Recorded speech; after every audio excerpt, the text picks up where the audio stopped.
welcome back to Middle-earth. It's good to have you here again. If you've been listening for a while, you already know this is our quiet corner of Arda, a place where the fires burn low, the world slows down, and the stories feel familiar. Tonight, we'll wander through ancient forests, forgotten kingdoms, and the long shadows of the Second and Third Age. No rush, no noise, just the lore of the Lord of the Rings, told gently, like it was always meant to be heard. So, settle in. Let your mind drift to the Shire, to Rivendell, to the white towers of Minas Tirith. And together, let's return to Middle-earth. The weirdest weakness in Middle-earth. Why are the Nazgûl afraid of water? Today we're diving into one of the strangest images in all of Middle-earth. The 9 Nazgûl, Sauron's ultimate hunters, racing after the ring. And then just stopping at the edge of a river. These are the guys who don't breathe, don't sleep, don't care about pain, and yet a few feet of running water make them hesitate. We see them on the road to the Shire, relentless and silent. We see them storming across the Pelennor fields and we think, these are pure terror on legs. But then you get to the Ford of Bruinen, or that moment in the films where they shy away from the Bucklebury ferry and suddenly they look almost cautious. It feels wrong. It feels like the visual language of a vampire who can't cross a stream, not the Dark Lord's top predators. So what is going on here? How can beings who are barely physical, who live half in the unseen world, be stalled by something as basic as water? Are the Nazgûl just allergic to rivers? Is this some weird game mechanic Tolkien snuck into the lore? Or is there a deeper rule at work, one that actually makes them more terrifying once you understand it? The thing is, when you start pulling at this thread, you immediately hit a clash between book canon, movie imagery, and fan mythology. In the Peter Jackson films, the ring wraiths clearly recoil from water like it's a hard barrier. In the books, they do cross rivers, they do ride into the Ford of Bruinen, and Tolkien himself later wrote that they did not literally fear water, only that they were reluctant and weaker when they entered it. And then, somewhere along the way, the fandom turned that nuance into Nazgûl can't cross running water. Let's break this down, because this isn't just about a random phobia or a continuity error. This takes us straight into Tolkien's metaphysics. What it means to be a wraith, how the unseen and seen worlds overlap, and why water in Middle-earth is constantly used as a symbol of light, memory, and ancient power. Rivers are boundaries, rivers are lines. Sauron can't easily push his will across. And when Elrond and Gandalf unleash the flood at Bruinen, it's not just water anymore. It's water charged with elvish power. See, we're going to look at how Sauron tactically restricts his servants from crossing certain rivers, why the Nazgûl suddenly get much bolder once they're on winged steeds, and how running water connects to older mythic rules that Tolkien is quietly borrowing. I'm telling you, by the time we pull in his letters and notes, the whole Nazgûl are scared of water thing almost completely falls apart. And that's our cliffhanger, because if they're not really afraid of water, then what exactly are they sensing at the edge of those rivers? And why does that make them, in the end, even more frightening? What Tolkien actually said, canon versus fan myth. So to answer that, we have to do the boring thing that turns out to be really exciting. We go back to the text. Before we let the movies, the memes, or even our own headcanon take over, we ask, what does Tolkien actually say? Not just in The Lord of the Rings, but in Unfinished Tales and in his letters, where he drops the clearest hints about the Nazgûl and water. Let's break this down. In the Fellowship of the Ring, at the Ford of Bruinen, we get that famous image. Black riders on one side, Frodo on the other, a river in between. They halt, they hesitate. Then they try to cross and get obliterated by a flood, shaped like white horses. It feels, visually and emotionally, like they've hit a hard limit.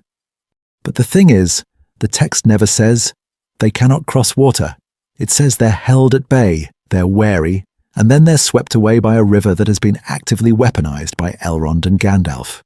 When you start pulling at this thread, it gets interesting. In The Hunt for the Ring in Unfinished Tales, Tolkien explains that Sauron actually ordered the Nazgûl not to cross the Grey Flood at Tharbad. Why? Not because they'd melt, but because it was dangerous, exposed, and strategically unwise. That's a command decision, not a magical allergy.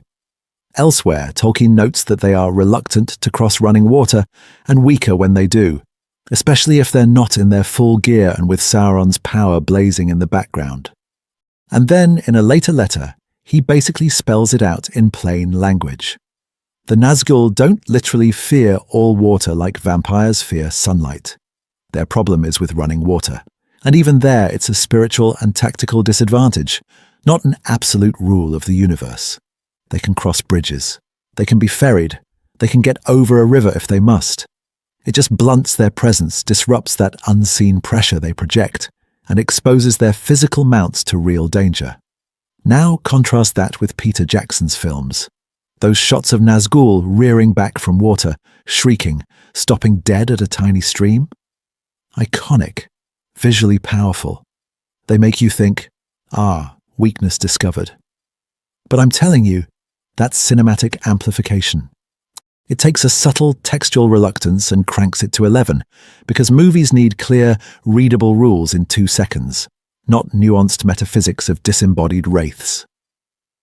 See, this is where the fan myth machine kicks in. A brief hesitation at the Ford plus dramatic movie imagery, plus simplified wiki summaries, and suddenly, Nazgûl are afraid of water becomes accepted fact. But Tolkien's own material keeps undercutting that. Later in the story, they cross bridges, they move with armies, and eventually they literally fly overseas on winged steeds. Whatever's going on here, it's not universal hydrophobia. So if it's not a basic elemental weakness, what is it? What kind of boundary does running water represent in Middle-earth? And what does that tell us about what the Nazgûl actually are under those cloaks? That's where the deeper, weirder answer starts to surface. What even is a Nazgûl? Wraiths, rings, and half-existence. So to answer that, we have to ask a weirder question. What even is a Nazgûl, metaphysically? Because if we think of them as just evil dudes in cloaks, the whole water thing feels random. But once we see what Tolkien is doing with spirit and matter, with the seen and the unseen in Middle-earth, suddenly their behavior around rivers starts to make a lot more sense. Let's break this down. At the highest level, the Nazgûl are 9 mortal kings who accepted rings of power from Sauron. That's the surface description. Underneath it, what's actually happening is enslavement. The 9 rings don't just give them invisibility and long life, they drag their being out of the normal physical world and anchor it under Sauron's will. They're still there, but they're stretched, thinned, pulled into a shadowy state where their own desires are basically overwritten. Tolkien calls this fading. And fading isn't poetic language, it's a technical term in his metaphysics. Over long years, their bodies don't just age, they become invisible. Their wills don't just weaken, they become subservient. They still wear crowns, wield swords, ride horses, but their primary existence has shifted into what he calls the unseen realm, while they still exert effects in the seen. They're like a bad radio signal bleeding through into a channel where it doesn't quite belong, and that's why perception matters so much. To ordinary eyes, you and I just see black cloaks, armored shapes, a kind of moving absence surrounded by terror. But when Frodo puts on the One Ring, everything snaps into a different layer of reality. Suddenly the Nazgûl appear as pale, terrible kings, robed in white and crowned, with eyes like pits. The thing is, that's closer to what they really are now. Wraith lords in a spiritual dimension, only half manifested in ours. Once you see that, their dependence on physical props stops being cosmetic and becomes existential. Because they're no longer fully embodied, they need cloaks, armor, and especially mounts to have reliable presence and agency in the physical world. Their gear is like scaffolding that lets their unseen selves push on seen reality. Without it, they're powerful but diffuse. Hard to hit, yes, but also weirdly bad at just doing things directly. So you get this strange mix. They're immensely strong in fear, in detection, in resisting normal injury. But they're awkward and constrained by daylight, by concrete obstacles, by the need for intermediaries, horses, later winged beasts, Sauron's explicit commands. This isn't just about a cool monster design. It's about the friction between a wraith nature and stubborn physical matter. And that's where water starts to loom large. If the Nazgûl are creatures of the unseen trying to act in the seen, then running water, solid yet shifting, boundary-making, often charged with older powers, becomes more than an inconvenience. I'm telling you, once we plug their half-existence into Tolkien's symbolism of rivers, the fear of water turns into a whole different revelation about how evil moves and where it can't easily cross in Middle-earth. Cloaks, horses, and helms.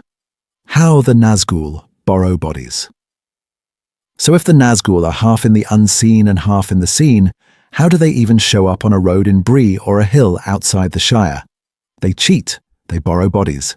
And those bodies are not flesh, they're gear. Let's break this down. When you picture a ring wraith, you see black cloaks, iron gauntlets, high helms, long swords. But the thing is, that's not just a spooky aesthetic, that's scaffolding. Those layers of cloth and steel are literally the framework that lets their invisible, wraith-like presence occupy a definite shape in the physical world.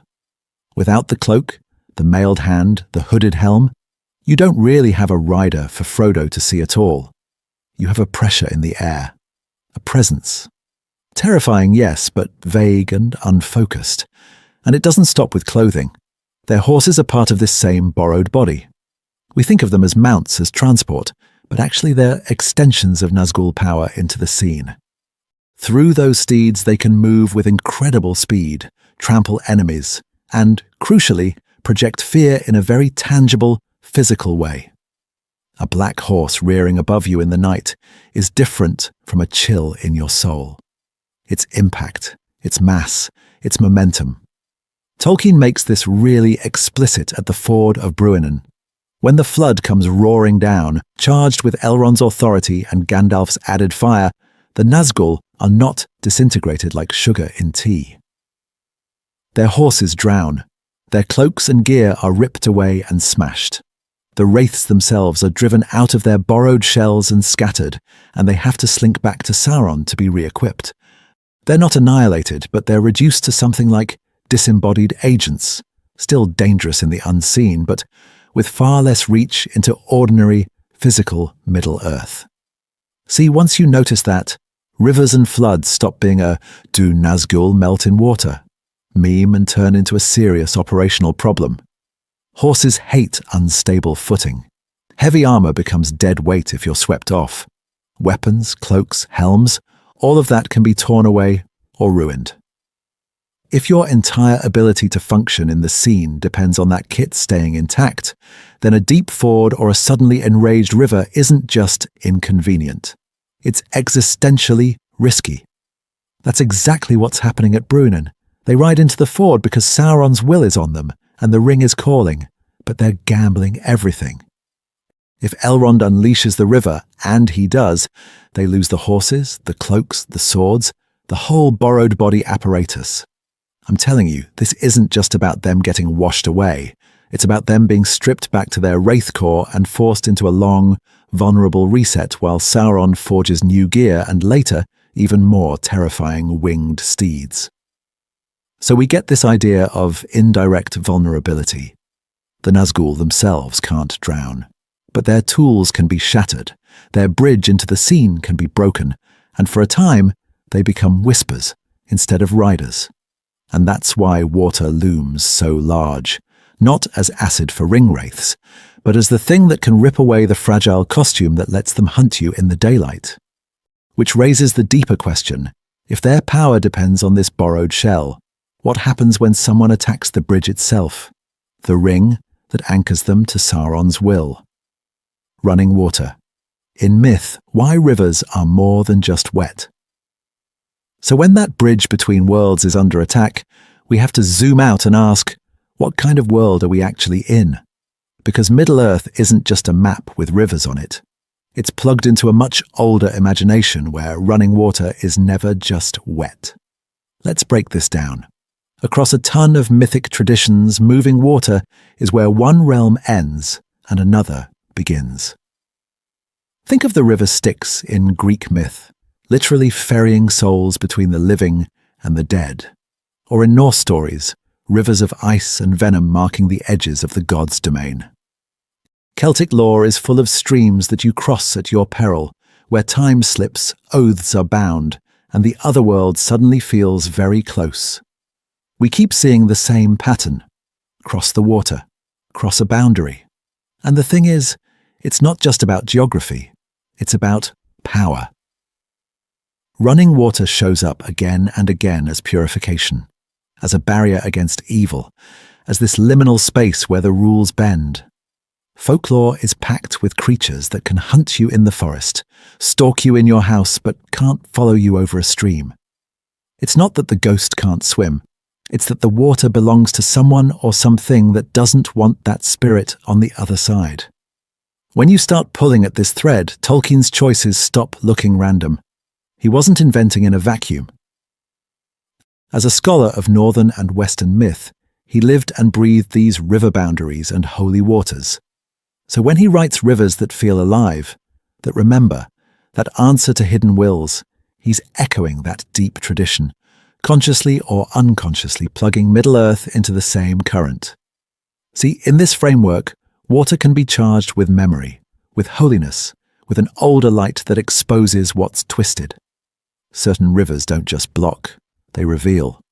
They strip away glamours, they weaken what is unclean, they make the invisible visible.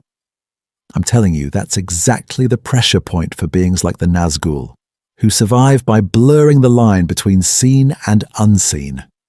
So when we watch ringwraiths hesitate at running water, Tolkien is almost certainly drawing on this older idea of water as a spiritual threshold, not giving them some quirky fantasy allergy. They can cross, but it costs them. They can enter, but the current is against them in more than a physical sense. And this symbolism is flexible. Some rivers in Middle-earth are just rivers. Horses drink, people ford them. No big deal. Others, though, are tied into elvish memory, ancient oaths, or the will of beings like Elrond and even Ulmo himself, the Lord of Waters. Those streams are not neutral ground, which raises the real question for us. If rivers are mythic boundaries, then, in The Lord of the Rings, which crossings are mundane, and which are silently lethal for Sauron's servants? The secret power of Middle-earth's rivers. So let's start naming names. Because once you look at specific rivers, you realize Middle-earth is laced with what are basically spiritual fault lines, and the Nazgûl are very aware of where those lines run. Take the Bruinen, the Loudwater outside Rivendell. On the surface, it's just a mountain river. Horses drink from it, travelers ford it, nothing special. But the thing is, Tolkien directly ties that water to Elrond's will. When the Nazgûl ride into the Ford of Bruinen, they can physically enter the stream. They're not vampires hissing at holy water. They go in. And then Elrond and Gandalf release the flood, and suddenly that ordinary river becomes a weapon tuned against them. See, that's our first big pattern. The river isn't a permanent force field, it's a threshold that can be activated. Elrond can command the waters because Bruinen lies within the spiritual jurisdiction of Rivendell, and Rivendell itself is under older, deeper protection that ultimately goes back to the Valar and to Ulmo, the Lord of Waters. When you start pulling at this thread, you realize the Nazgûl aren't afraid of wet feet. They're afraid of walking straight into someone else's domain. Now slide south to Lothlorien. Two rivers mark its approach, the Nimrodel and the Silverlode. These streams are saturated with elvish memory. Tolkien tells us the waters of Nimrodel ran sweet and clear, and that washing in them brings rest and renewal. The Silverlode, running from the heart of Galadriel's realm, literally changes names at the border with the Great River, as if it's crossing from one metaphysical zone into another. This isn't just about pretty scenery. These waters remember ancient blessings. They carry light in a quiet, persistent way that makes them spiritually inhospitable to Sauron's servants. And behind all of this stands Ulmo. He doesn't show up on screen in The Lord of the Rings, but in Tolkien's cosmology, every river and stream is under his long, patient influence. He's not aligned with Sauron, he's never been. So whenever a river is bound to elven guardians like Elrond or Galadriel, you have this layered effect. Elvish will on top of Vala power, flowing together in a medium that resists domination and forgetfulness. Contrast that with the Anduin and the Baranduin. The Great River is huge, dangerous, militarily important, but it's not explicitly described as elvish warded in the same way. Gondor and Rohan use it, they defend crossings, but the Anduin feels more like contested territory than a consecrated moat. The Brandywine, on the other hand, quietly marks the edge of the Shire. It's not unleashed like Bruinen, yet it still functions as a psychological and legal boundary. Once you cross it, you're leaving that small pocket of peace. I'm telling you, once you map these currents, the Nazgûl's behavior starts to make sense. Their reluctance isn't about generic H2O. It's about thresholds where Sauron's power thins out and rival powers grow dense and watchful. And that means, when we go back to their most famous river encounter at the Ford of Bruinen, we're not just seeing a chase scene. We're watching them step into an invisible courtroom where the water itself is about to pass judgment. Let's break this down in detail. The Ford of Bruinen, not fear of water, fear of power. So let's go to the moment everyone points to when they say, "See, the Nazgûl are afraid of water." Frodo on Glorfindel's horse racing for Rivendell, the Nine behind him like a closing fist, and that narrow, shallow crossing of the Bruinen dead ahead. On the surface, it looks simple. River stops ring wraiths. Case closed, right? But the thing is, when you start pulling at this thread, the scene does almost the opposite of what people think. Because what actually happens? Frodo crosses, turns, makes his stand. The Witch King orders them forward, and the Black Riders do ride into the river. They don't freeze at the bank. They don't evaporate at the touch of running water. They push in after him until the flood hits. That alone blows up the idea of some hard-coded rule like Nazgûl cannot cross rivers. So what are they really facing here? This isn't just about a stream. It's about who owns this boundary. Elrond, Master of Rivendell, has power of command over the Bruinen, and in that moment, he unleashes it. Gandalf later admits he added the charging white horses and riders to the waves, because of course he did. That's not just a natural flash flood. That is a high elf and a Maya focusing their will through the water, turning the river into a weapon of light and terror. Now, picture the Nazgûl's position. They're deep in enemy territory, far from Mordor, cut off from Sauron's immediate support. Their strength is already thinned. Their mounts are chest-deep in a river that belongs, spiritually and strategically, to Elrond. Ahead of them is the One Ring. On the banks around them are hidden elf lords, and behind the water itself are two ancient powers who can reshape the physical world. Do you feel how exposed that is? They've overreached, and the land is waking up against them. When the flood comes, it's not just water pressure doing the work. Tolkien is very clear. The horses are swept away and destroyed, their bodies smashed. The Nazgûl are stripped of their cloaks and gear, and their forms are unhorsed and unmasked. I'm telling you, this is a spiritual and physical battering ram, a concentrated blow of opposing will channeled through a natural element that traditionally purifies and divides in Middle-earth. And yet, crucially, they are not annihilated.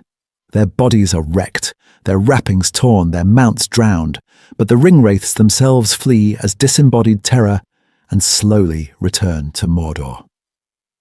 Sauron has to reclothe them, remount them, later even upgrade them with winged beasts precisely so they won't be forced into this vulnerable position again. It's a major setback, not a final death. So the Ford of Bruinen doesn't prove that Nazgûl can't cross water. It shows something more interesting. They can cross, but when they do, especially at a boundary claimed by rival powers, they're exposed to judgment. They're vulnerable to focused, hostile will flowing through the river. And that, as we'll see next, is the real pattern behind their so-called fear of water everywhere else. So, can Nazgûl cross rivers or not? So if Bruinen is about judgment, not just wet feet, where does that leave us? Can Nazgûl cross rivers or not? Because in the text, they hesitate at fords. In unfinished tales, they're riding over great bridges. And by the War of the Ring, they're literally flying overseas. It feels contradictory, right? The thing is, Tolkien eventually steps in and cleans this up. In a 1958 letter, he basically says, they don't literally fear water in the superstitious vampire can't cross running water way. They can cross. They do cross. But they're reluctant. They're weaker when they do, especially in running water, and especially when other powers are actively at work in that water. So it's not an absolute metaphysical ban. It's a dangerous environment condition. Let's break this down into what they actually do. Walking or riding straight into a river is the worst case for them. That's what we see at the Ford of Bruinen, raw flowing boundary, claimed by Elrond, supercharged by Gandalf. They ride in because the ring is right there and Sauron's will is pressing, but once they're in that current, they're exposed. No bridge, no mediation. Just their shadowy presence meeting a channel of hostile light. Contrast that with the Grey Flood, the Gwathlo, in Unfinished Tales. There, Sauron has them cross at Tharbad by bridge. Completely different vibe. Same water, same river system, but now it's structured, controlled, almost domesticated by craft. A bridge or a boat is like a buffer between their wraith bodies and the raw, running water. They're still not at their best, but they're not throwing themselves directly into a spiritual hazard. And once they get the winged beasts, whole new level. They pass over Anduin, over coasts, over the great sea winds without any special comment. Flying above water doesn't touch them in the same way. It's contact that's the problem, not proximity. See, that matches the pattern. Direct immersion in a boundary charged with opposing will is risky. Using a constructed path or simply passing above it is acceptable. Now, there's another layer here. Reluctance under orders. Left to themselves, they avoid rivers, delay at crossings, look for easier paths. Under Sauron's direct command or under the magnetic pull of the One Ring, they'll push through that reluctance. Bruinen is the extreme case. The ring is almost in their grasp. Their master's will is burning in them. And they ride into a situation that, tactically and spiritually, is terrible for them. They do the thing they hate because the compulsion is stronger than the fear, and this is completely consistent with their other weaknesses. They hate daylight, but operate by day when commanded. They recoil from fire but still attack wielders of fire when they must. Water sits in that same category. Not an ironclad rule of the universe, but a zone of discomfort, exposure, and reduced power. Which raises a really interesting question. If water is only a relative, context-dependent problem, why do they seem so slow, so almost clumsy around rivers and ferries during the Shire and Bree chapters? What are they actually doing there strategically that we're not seeing on the surface? Strategic nightmares. Why rivers are bad news for ring-wraith tactics. And this is where we have to zoom out from metaphysics and ask a very unromantic question. How do these guys actually fight? Because once you look at their battlefield style, rivers stop being a mystical allergy and start looking like a tactical nightmare. The Nazgûl are not frontline bruisers. They're shock troops of terror. They work best when they can appear suddenly, at night, on horseback, with that overwhelming psychic pressure that makes even brave people drop their weapons and run. They hunt more with fear than with steel. They rely on speed, surprise, and the sense that there's no escape. You don't negotiate with that. You just brake. But the thing is, that whole playbook collapses the moment you introduce a river or a ford. Water funnels movement into a few predictable crossing points. It creates choke points, queues, delays. Instead of sweeping over open ground, the Nazgûl are forced into narrow files, slowed to a crawl, with everybody, prey and defenders, knowing exactly where they have to go. That's the opposite of terror from nowhere. That's please form an orderly line of ring wraiths. Let's break this down in terms of pursuit. When they're galloping across fields toward a hobbit on foot, they're a nightmare. When they're picking their way into a stony ford, they're suddenly visible, targetable, and stuck in a confined lane where one fallen horse can block the rest. Every second they spend nose to tail in the water is a second their quarry can slip away, or someone like Elrond can prepare something nasty upstream. They know this. They've seen it go wrong. And remember, their terror depends on momentum. They want to hit you before your courage catches up with your body. Getting bogged down at a bridge or a ferry gives you time to think, to rally, to hide the ring, to get behind a gate. It gives defenders time to wake up, grab bows, maybe call on powers of light that the Nazgûl really don't want aimed down a narrow corridor. I'm telling you, from a pure operations standpoint, rivers are tempo killers. Then there's logistics. These are heavy, dark-clad riders on mortal horses. Horses can stumble, break legs, drown, or be swept away in a sudden surge like at Bruinen. Armor, cloaks, and gear can be lost. And unlike regular troops, you can't just issue the Witch King a spare uniform from the quartermaster. Re-equipping a ring wraith takes time, secrecy, and Sauron's direct attention. Losing mounts in numbers far from Mordor is not a trivial cost. See, the Free Peoples understand this perfectly. They put their key refugees behind rivers that can be guarded in both mundane and magical ways. Rivendell behind the Bruinen, Lorien veiled beyond the Nimrodel and the Silverlode. Even the great Anduin acts as a defensive spine. Running water becomes a natural firewall that can be supercharged by someone like Elrond or Gandalf at exactly the moment the Nazgûl are most exposed. When you start pulling at this thread, their behavior in the Shire and Bree suddenly makes sense. They don't just charge every bridge. They probe crossings. They send scouts. They don't commit all 9 into a single risky choke point unless the payoff, the ring itself, is worth potentially losing mounts and gear in one stroke. That caution reads as fear of water on the surface, but strategically, it's just not being stupid. So even if water had zero magical effect, it would still be a massive headache for their style of warfare. Their reluctance is rational, and once we see that, we can ask a sharper question. What happens when someone weaponizes a river against them, combining all these tactical problems with real supernatural force? Fear, will, and command. How Sauron pushes the Nazgûl through their limits. And this is where things get really interesting, because a river isn't just a battlefield problem. It's a test of control. When you start pulling at this thread, you realize the Nazgûl's fear of water is really about a tug of war between their own enslaved wills and the dominating will of Sauron. The thing is, the ring wraiths are not mindless drones. They still think. They still prefer safety to annihilation. They feel dread, they feel reluctance, they feel that cold animal warning that says, do not go there. But their wills have been hollowed out and packed with Sauron's command. So every time they face daylight, or fire, or running water, there's this clash, their lingering self-preservation pushing one way, and his purpose pushing the other. Let's break this down using Tolkien's own pattern. We keep seeing the same triad. They hate the sun. They shrink from fire. They are reluctant to cross running streams. Yet again and again, when the mission is critical or the ring is near, they push straight through those aversions. They ride by day in the Shire.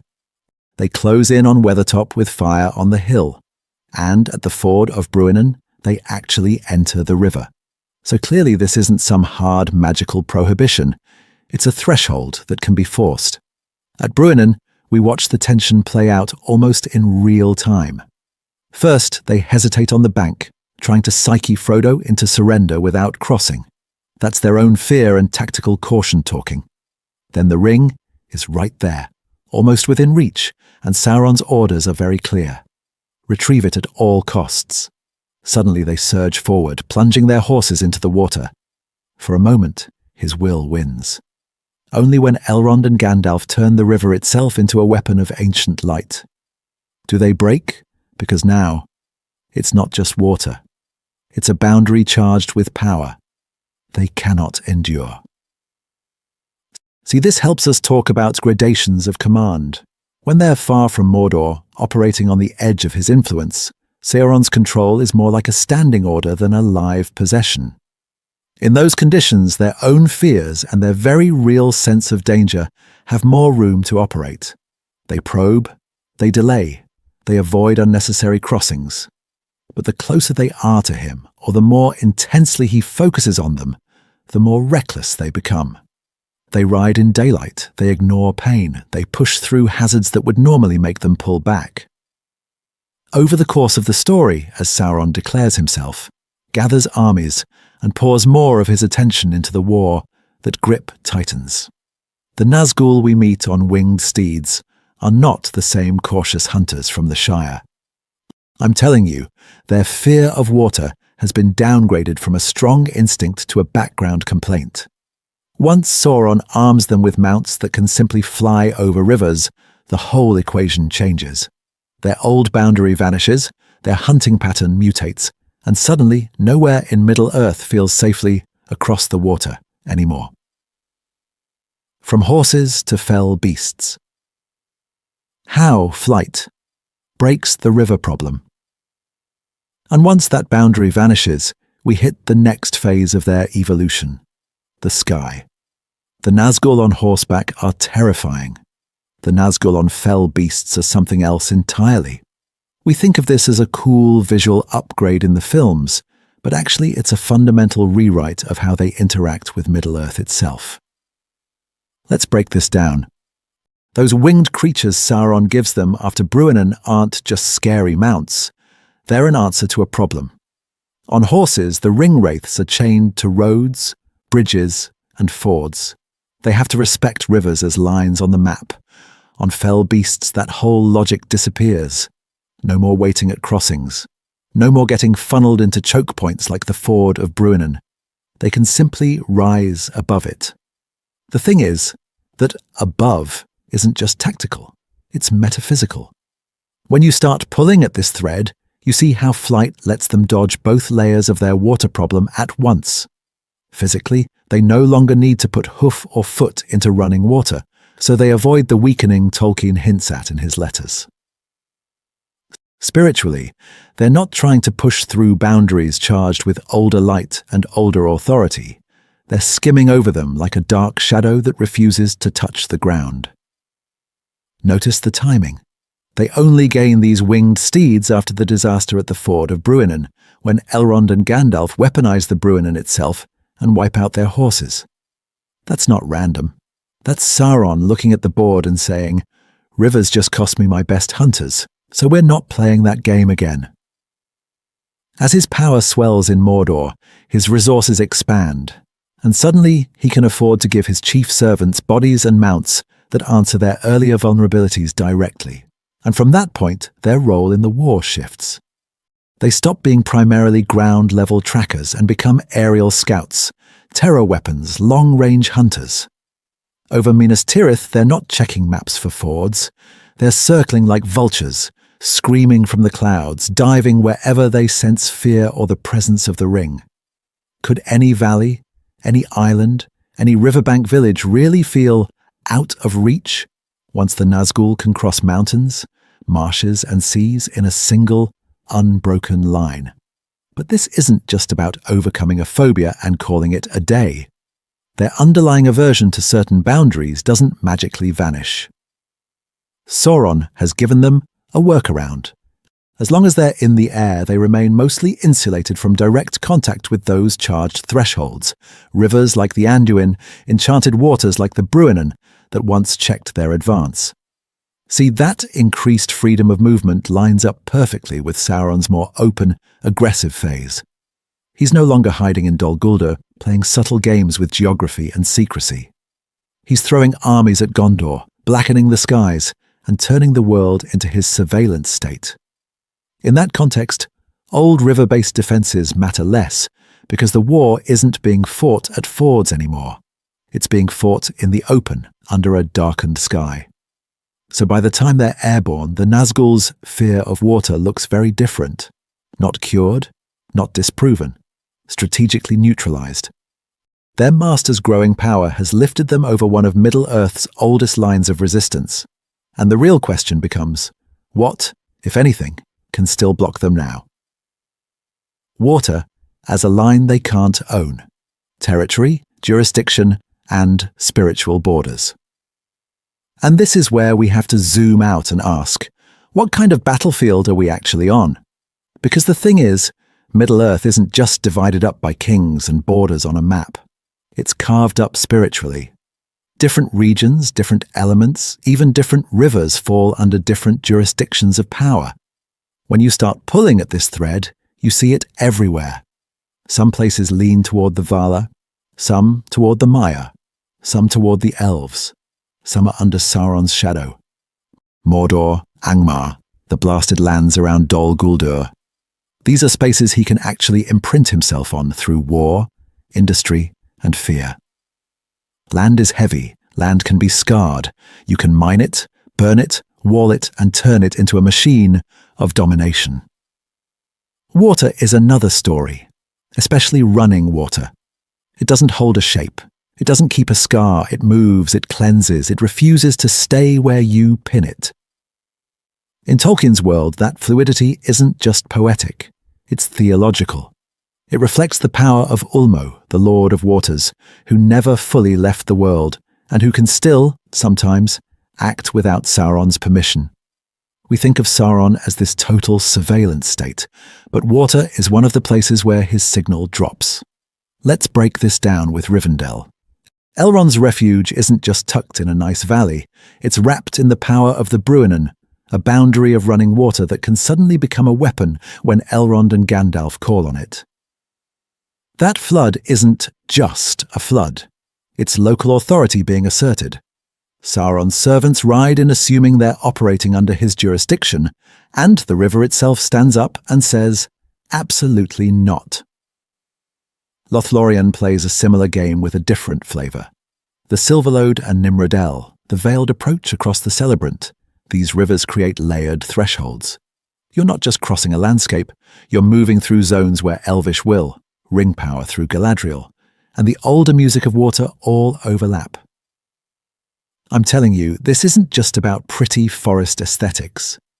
It's a strategic use of an element that resists Sauron's kind of control. Now, bring the Nazgûl back into this picture. They are agents of fixation. They pin things down, they dominate, they bind, they freeze.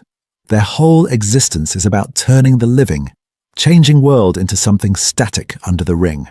And that clashes hard with running water, which draws lines, washes clean, and keeps rewriting the map. So, when they approach a river like the Bruinen, they're not just facing a physical obstacle, they're stepping into a border zone where their master's jurisdiction is weaker, and other wills can move through the environment more freely. No wonder they're reluctant. They know that in these liminal spaces, the rules can flip on them in an instant, as they do at Bruinen. And that territorial reading doesn't just explain one dramatic ford. It sets us up to understand why some waters, especially those around LotHorien, are going to be even more of a problem for them.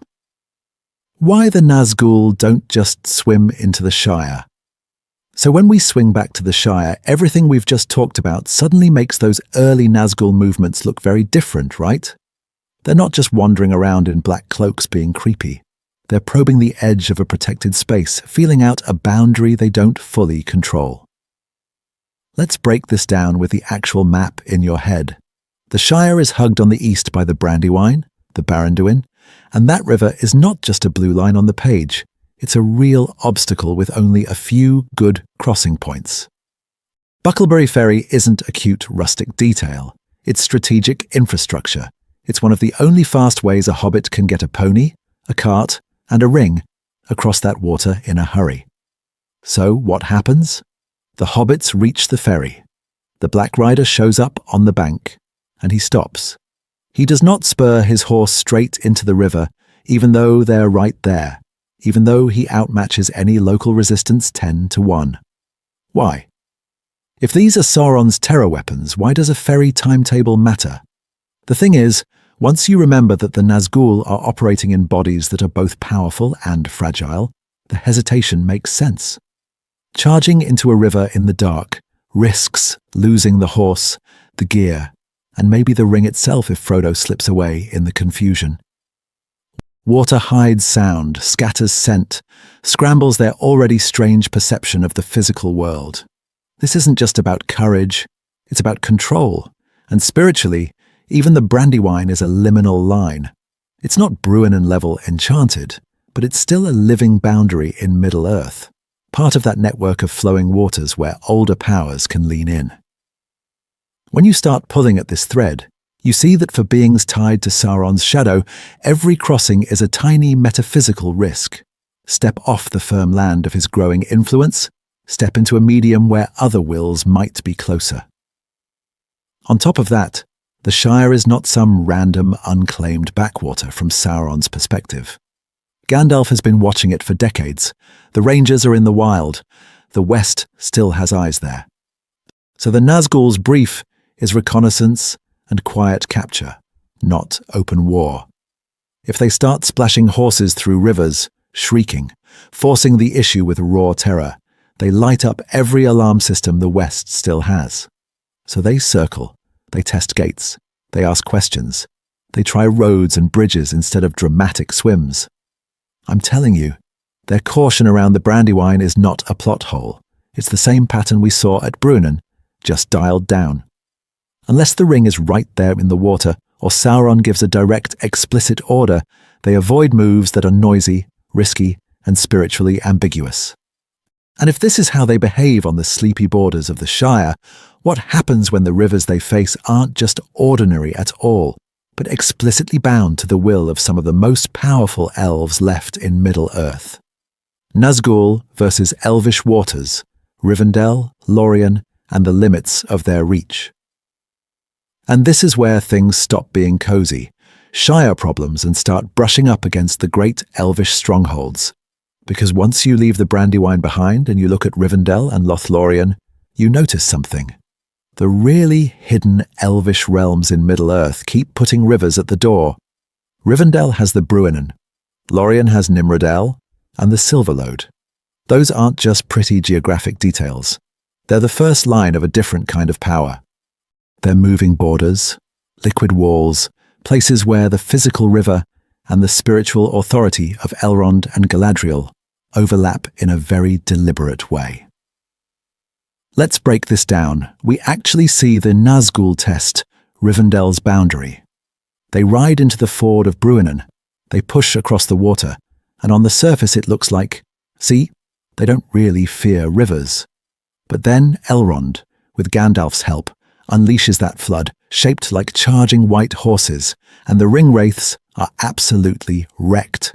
Their mounts drown, their cloaks and gear are destroyed, their forms are stripped down again. They challenged Elvish river power once, and the cost was brutal. Now compare that with Lothlorien. The thing is, we never see a direct Nazgûl assault on Galadriel's realm. Even Sauron's armies in the War of the Ring tend to skirt it, pressing on Mirkwood and Dol Guldur instead of just marching straight through those river-guarded borders. Why? If Nazgûl can wade the Bruinen, why not just fly or ride over Nimrodel and the Silverlode and be done with it? When you start pulling at this thread, you realize Tolkien is signaling that these waters are not neutral terrain. Galadriel's power, like Elrond's, is fused with her land, and in her case even more intensely. With Nenya, with that preserved ancient light, She turns Lorien into a kind of suspended moment in time. The rivers that encircle and define it become extensions of her will, of her memory, of her refusal to be dominated. Crossing them isn't just a physical act, it's a metaphysical confrontation. For the Nazgûl, whose whole existence is about domination, forgetfulness and shadow, trying to push through that is like walking into a concentrated beam of everything they are not. Memory, purity, resistance. They can't easily cloud minds there, can't easily spread despair, can't easily hide. And Sauron knows it. He's not going to throw his most valuable servants into sanctified water, where the odds are that the land itself will fight back. I'm telling you, this isn't just about some absolute rule like elvish water kills Nazgûl. We've already seen that they can cross rivers when ordered, and that they pay dearly when those rivers are empowered. So from Sauron's perspective, it's risk versus reward. Why send the ring-wraiths through Bruinen-level danger around Lorien when he can besiege from a distance, use lesser forces, or wait for other openings? So we end up with this sharper picture, their so-called fear of water spikes where water is bound to rival powers, especially elvish light, and fades where Sauron's influence is strong, or the river can be bypassed entirely. And that raises a bigger question we need to tackle next. What happens when those rival powers weaken, and Sauron's own shadow starts to flow along the rivers of Middle-earth instead? From phobia to pattern, what their fear of water really tells us. So where does all of this leave us? We started with that meme-level idea that the Nazgûl are just afraid of water, like vampires who won't cross a stream, and when you start pulling at this thread, we end up somewhere way more interesting. They're not allergic to H2O. They're navigating a landscape where rivers are lines of power, lines of light, and lines of vulnerability all at once. Let's break this down. Tolkien himself, in that 1958 letter, pushes back on the whole superstition angle. He says they don't literally fear water. They're reluctant, and they're weaker when they cross. That's a big difference. Fear sounds like a hard-coded elemental weakness. Reluctance sounds like awareness. They know that running water, especially in Middle-earth, is where other wills can act most strongly against them, and where their own presence thins out. See, this isn't just about some arbitrary game mechanic where Nazgûl take extra damage from rivers. Look at Bruinen. They do try to cross. They ride in, they push forward.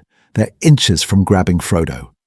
But the instant Elrond and Gandalf unleash that flood, the whole situation flips. The water isn't just deep, it's charged with elvish light and hostile intention. Their horses drown, their gear is smashed, and their invisible forms are ripped out of the physical world. That's not simple hydrophobia. That's a metaphysical ambush. And I'm telling you, once you frame it like that, the pattern clicks. At Tharbad, Sauron orders them not to cross the Grey Flood. Why? Not because 9 immortal wraiths can't swim, but because that crossing is exposed, contested, and tactically dumb. Their power depends on terror, on stealth, on Sauron's will flowing ahead of them. Open river crossings cut across all three. The thing is, they're not just ghosts. They're commanders using very mortal horses and armor in a world where rivers often belong to someone else. So the reframed conclusion for this whole opening chunk is this. The Nazgûl are not elementally weak to water. They're spiritually and tactically wary of running water as a boundary.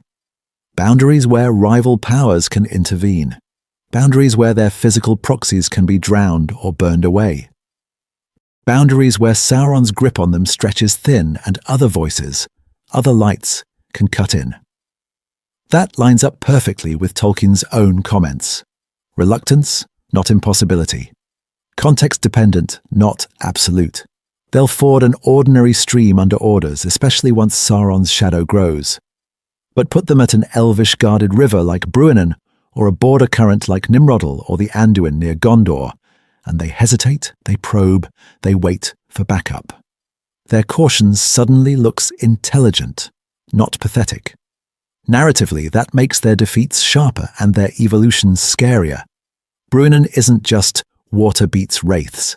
It's Elrond and Gandalf exploiting a known fault line in Sauron's power.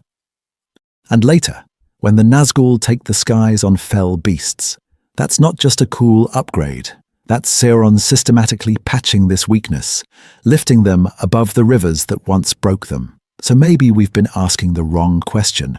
Instead of, why are the Nazgûl afraid of water? We should be asking, what does their behavior around water reveal about the fault lines in Sauron's power? Because as his strength grows, their reluctance shifts, their missions change, and their relationship to the physical world gets darker and more detached. And here's the twist we need to leave hanging for now. The same deep forces that make rivers dangerous to them never go away. They just move, they rise. The skies over Gondor are not as empty as they look, and the way the Nazgûl finally fall will mirror that first humiliating rout at Bruinen in a way most readers never notice. How? That's where we're headed next. The Ford of Bruinen, the scene that started the myth. So let's go back to the moment that burned this whole idea into everyone's brain, the Ford of Bruinen. Because if you only remember one thing about Nazgûl and water, it's probably that image of black riders stopped by a river, right? But when you start pulling at this thread, that scene doesn't actually say what we think it says. Let's break this down. The timeline really starts at Weathertop. Frodo is wounded, the Morgul knife is working its way toward his heart, and from that point on, the Nazgûl are locked onto him like a beacon. They pursue the hobbits and Strider across Eriador, closing the net until we get to that frantic dash with Glorfindel's horse in the book or Arwen's in the film. Same core image. One small rider racing for the ford, with a wall of ringwraiths bearing down behind. At Bruinen itself, Tolkien slows the camera. Frodo reaches the shallow water first. He's barely conscious, but he makes it onto the far bank. The Nazgûl thunder up to the edge, and here's the crucial part people smooth over in their memory. They don't just stop and refuse. They rein in, they hesitate, they talk to him. There is a real pause, a testing of the boundary before anything supernatural happens. The thing is that hesitation has been turned into a hard rule in fan myth. Nazgûl won't go near running water. But Tolkien undercuts that right in the scene. After their moment of holding back, the Witch King rides his horse into the ford. The others follow. They are actually in the river, advancing toward Frodo when he makes his defiant stand and calls on Elbereth and the light of the west. So we're not looking at absolute terror. We're looking at reluctance that can be overridden when Sauron's will and the prize of the ring are on the line. And then, the power behind Rivendell wakes up.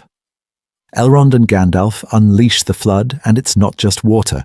It comes with white foam shaped like charging horses and riders, a visible sign that this is a boundary line infused with ancient light. The Nazgûl are caught mid-crossing, swept away, their black horses drowned. The images pile up fast. Water roaring, fire-bright foam, black cloaks vanishing. You can feel why our brains compress that into they can't cross rivers. See what sticks is the combination. Their brief pause at the bank. Frodo's sudden, impossible courage. The river turning into a weapon in an instant. I'm telling you, that cocktail is so strong that it rewrites the rules in our heads. We remember them as refusing to enter, when the text is very clear that they actually do, and that what destroys them isn't ordinary water, but a focused act of resistance. And that raises a deeper question we need to tackle next.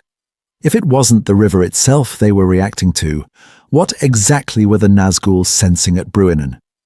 And why did Sauron have to change their whole way of moving through Middle-earth after that defeat? Not just wet feet. Why Bruinen is more than a river. What the Nazgûl are picking up at Bruinen is that this is not just a creek with good real estate. This is a border. This is a weapon. And the thing is, it's a weapon that has a mind behind it. Let's break this down. Elrond isn't just the guy who happens to live near a nice river, he's the Lord of Rivendell, and Tolkien is really explicit that the Bruinen is under his conscious command. In The Lord of the Rings, when the flood comes, we're told Elrond released the river. That's not a poetic way of saying, wow, big storm, that's a targeted strike. From the Nazgûl's perspective, they're not riding toward a natural obstacle.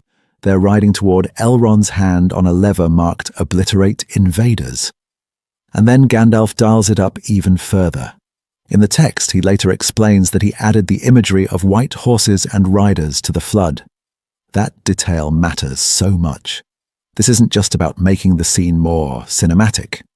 Gandalf is taking raw, physical water and overlaying it with a spiritual form, a cavalry charge made of light and force.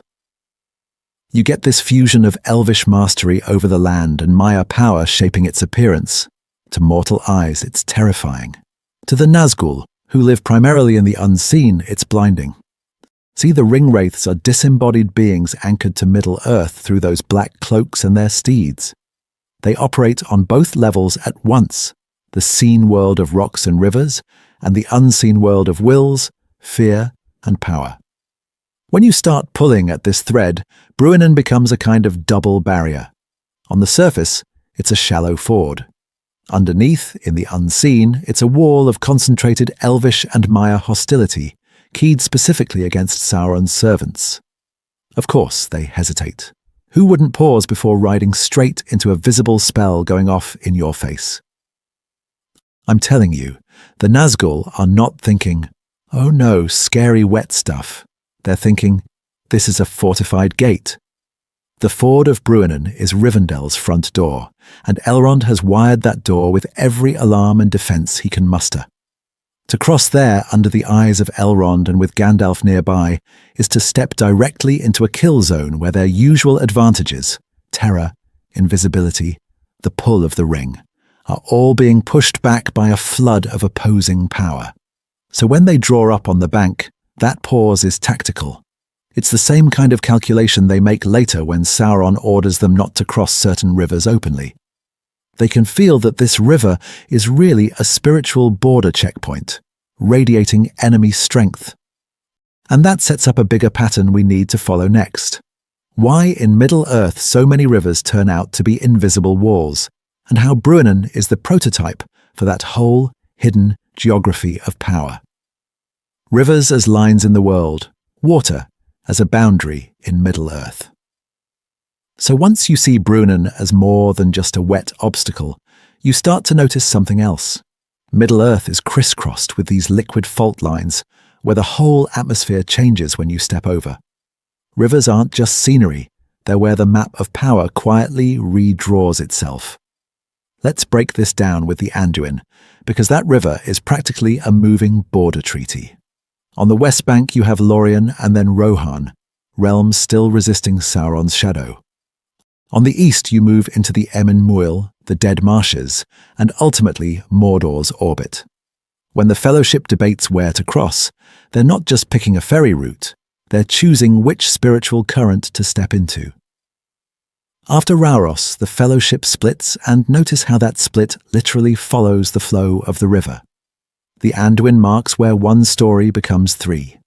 The thing is, Tolkien keeps doing this. Look at the Isen down in Rohan. It's not a big, glamorous river like the Anduin, but it becomes a front line. West of the Isen, you're in the old horse-lord world of the Rohirrim. Eastward, Saruman's industrial power creeps out of Isengard. The battles of the fords of Isen are not random. They're fights over a crossing point where one jurisdiction bleeds into another.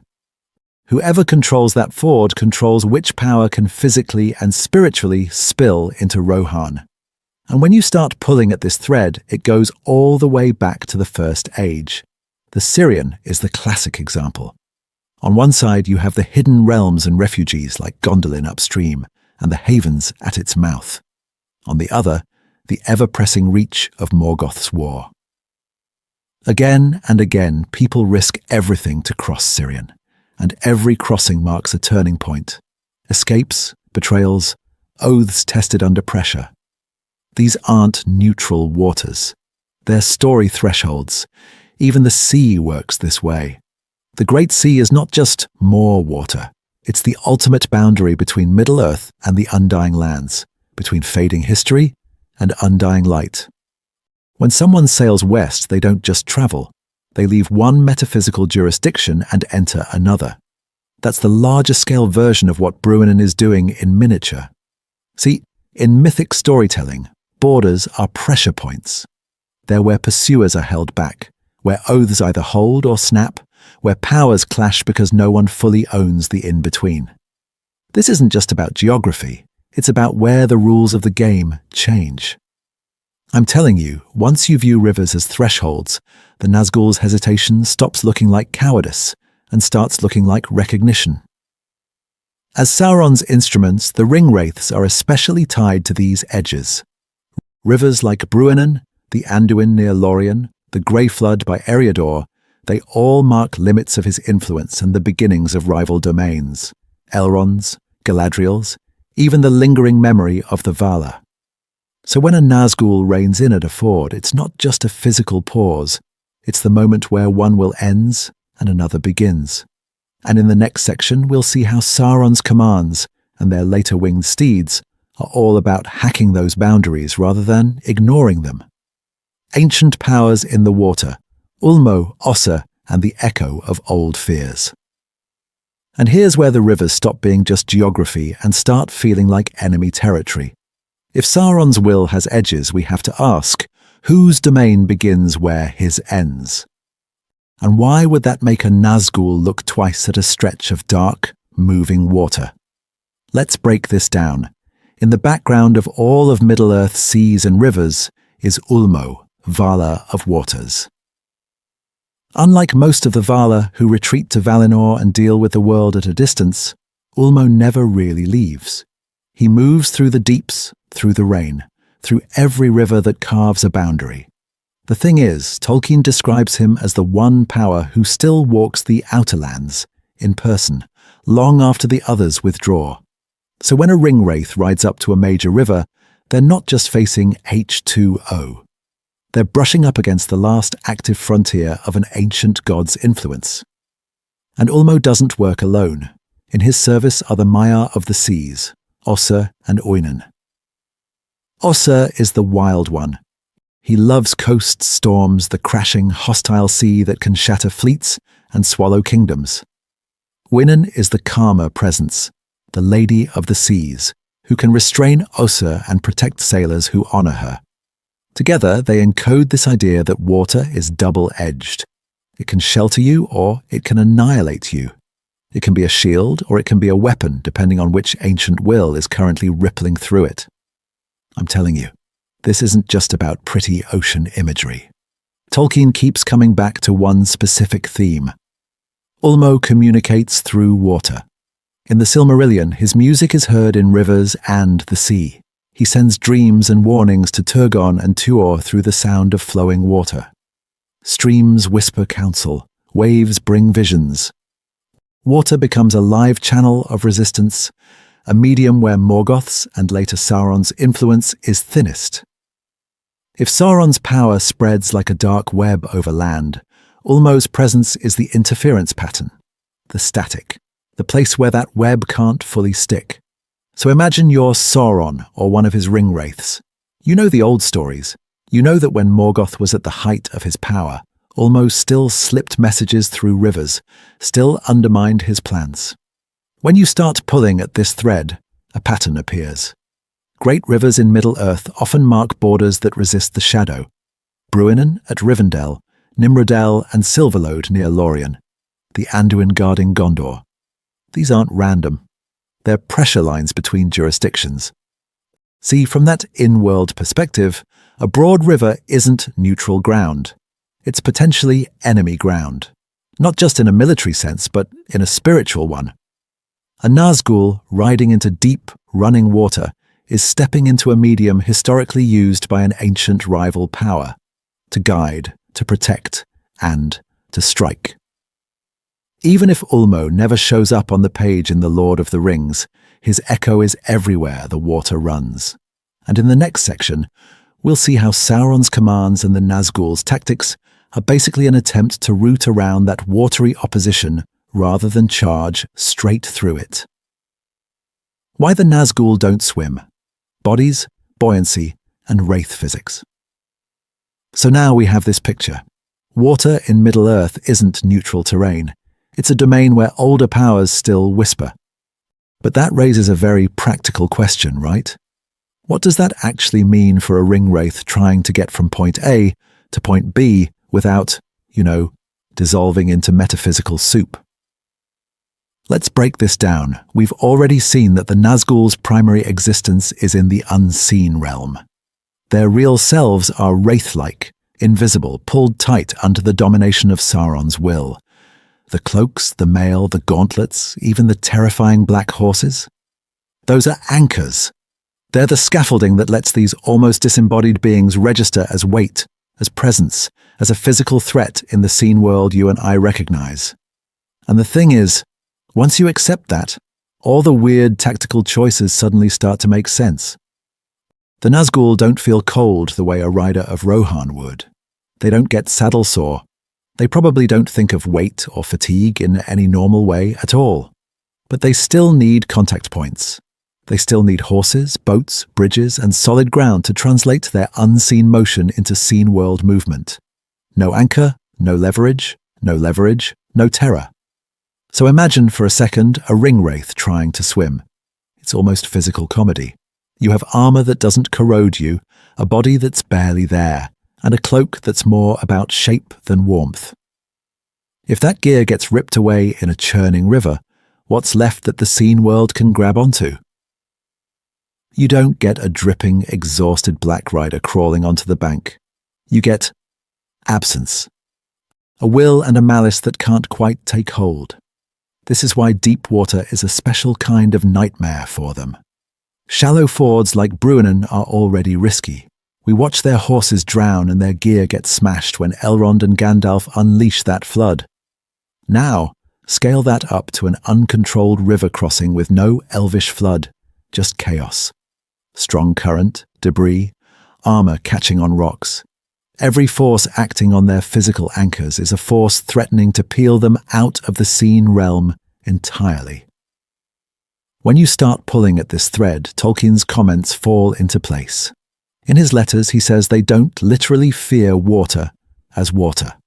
They're reluctant, they're weaker, they avoid it unless ordered.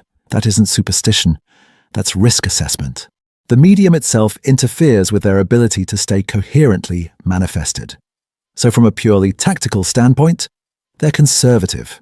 They want bridges, ferries, carefully chosen fords. They want predictable depth, firm footing, controlled conditions. What they absolutely do not want is a situation where a panicked horse, a broken boat, or a sudden surge can strip away the very equipment that lets them operate. I'm telling you, this isn't just about spooky vibes at the riverbank. It's about operational continuity. And that, in turn, explains Sauron's orders. Again and again, he has them route around major rivers rather than bull straight through. In the next section, we'll see how that route-around mentality shapes the entire hunt for the ring, and why the arrival of those winged steeds doesn't just look cool on screen, it fundamentally rewrites the wraith physics of their campaign. Horses, fords, and ferry watch. The Nazgûl's early game limitations. And that route-around instinct is exactly what we see once the Nazgûl actually ride into Eriador. They don't just fan out like ghosts and glide over the landscape. They move like a very specific kind of strike team, heavy reconnaissance cavalry tied to roads, bridges, and the local rumour mill. Think about their path. They come up the Greenway. They use the east-west road. They don't bushwhack through the wilds unless they have to. They question the squint-eyed southerner at Bree. They probe Butterbur. They lean on Bill Ferny. The thing is, for all their terrifying presence, they still need directions. They need to know where the Shire is, where the Brandywine Bridge is, which ferry the hobbits might use. This isn't just about supernatural tracking, it's about information warfare plus horses. And when you start pulling at this thread, Bucklebury Ferry suddenly looks a lot less like a mystical barrier and a lot more like a classic cavalry problem. We watch the hobbits race for the boat, push off, and there's that iconic image. A black rider rearing on the east bank, cloak snapping, horse screaming, and then nothing. He doesn't charge into the water. He doesn't teleport. He just stops. Why? Because in that moment he has no fast way across.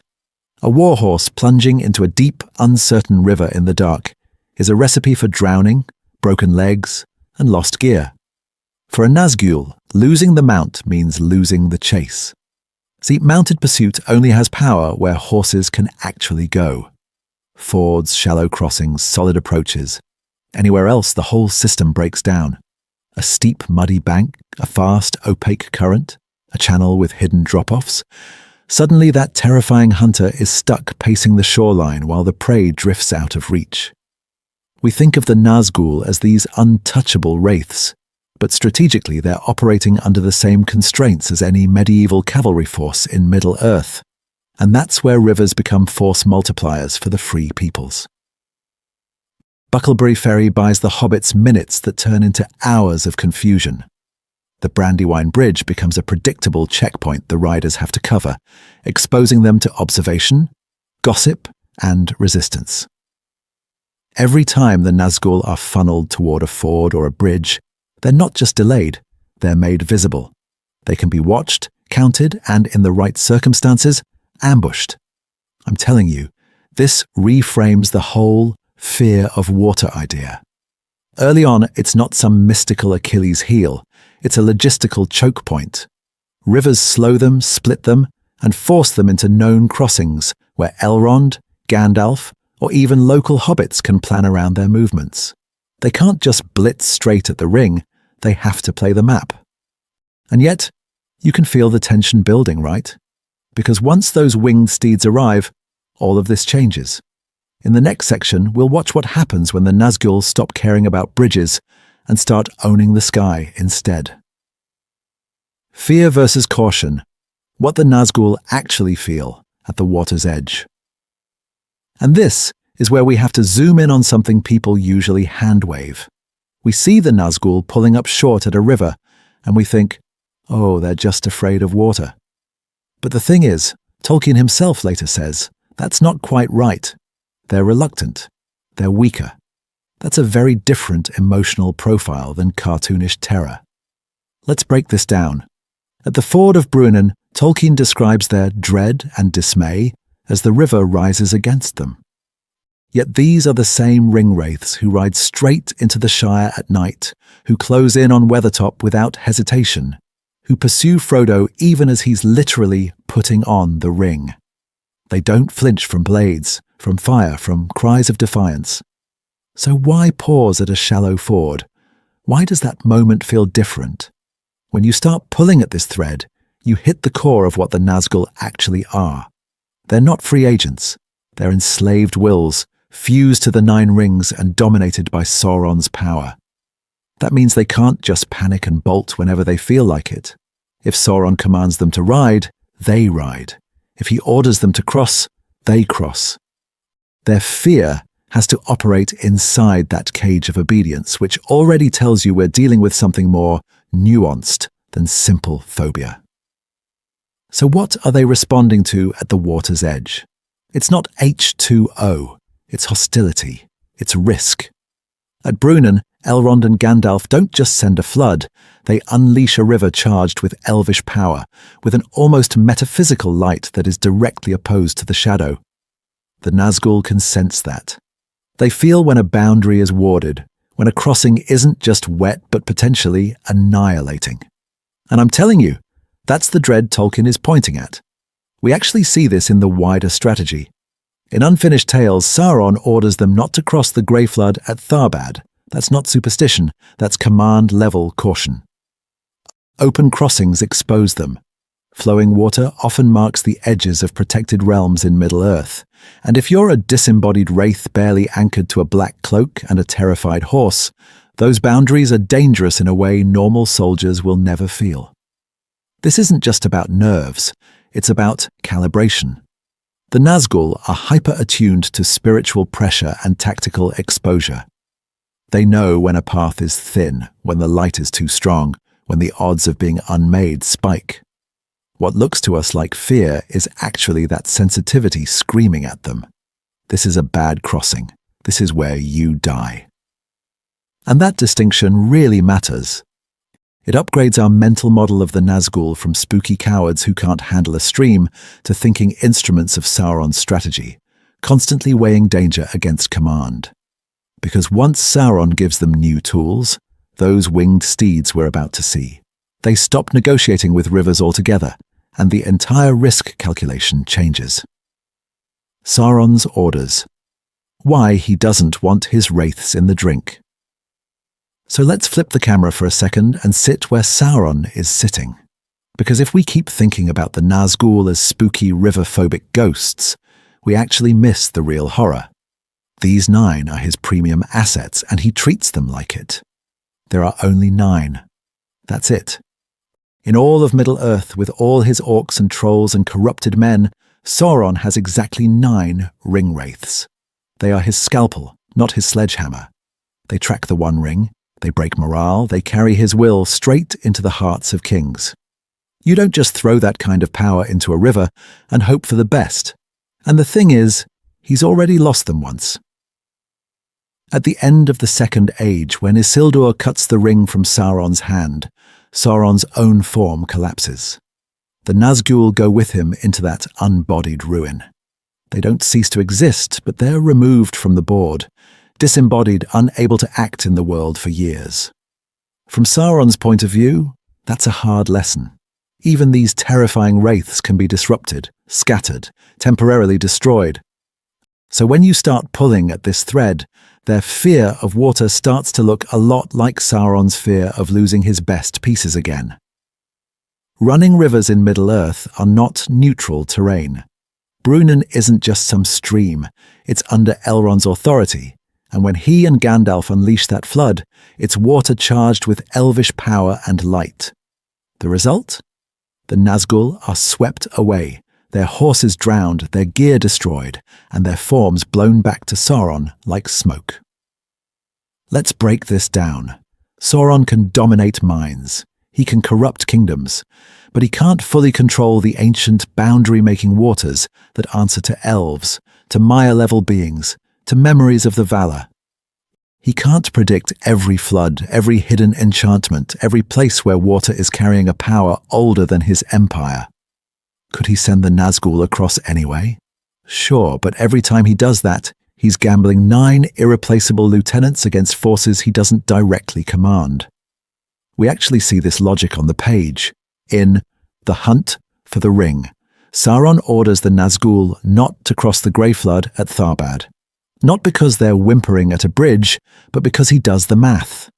Deep, chaotic water, ruined crossings, unknown enchantments, valuable mounts at risk, high chance of delay or loss, low strategic gain.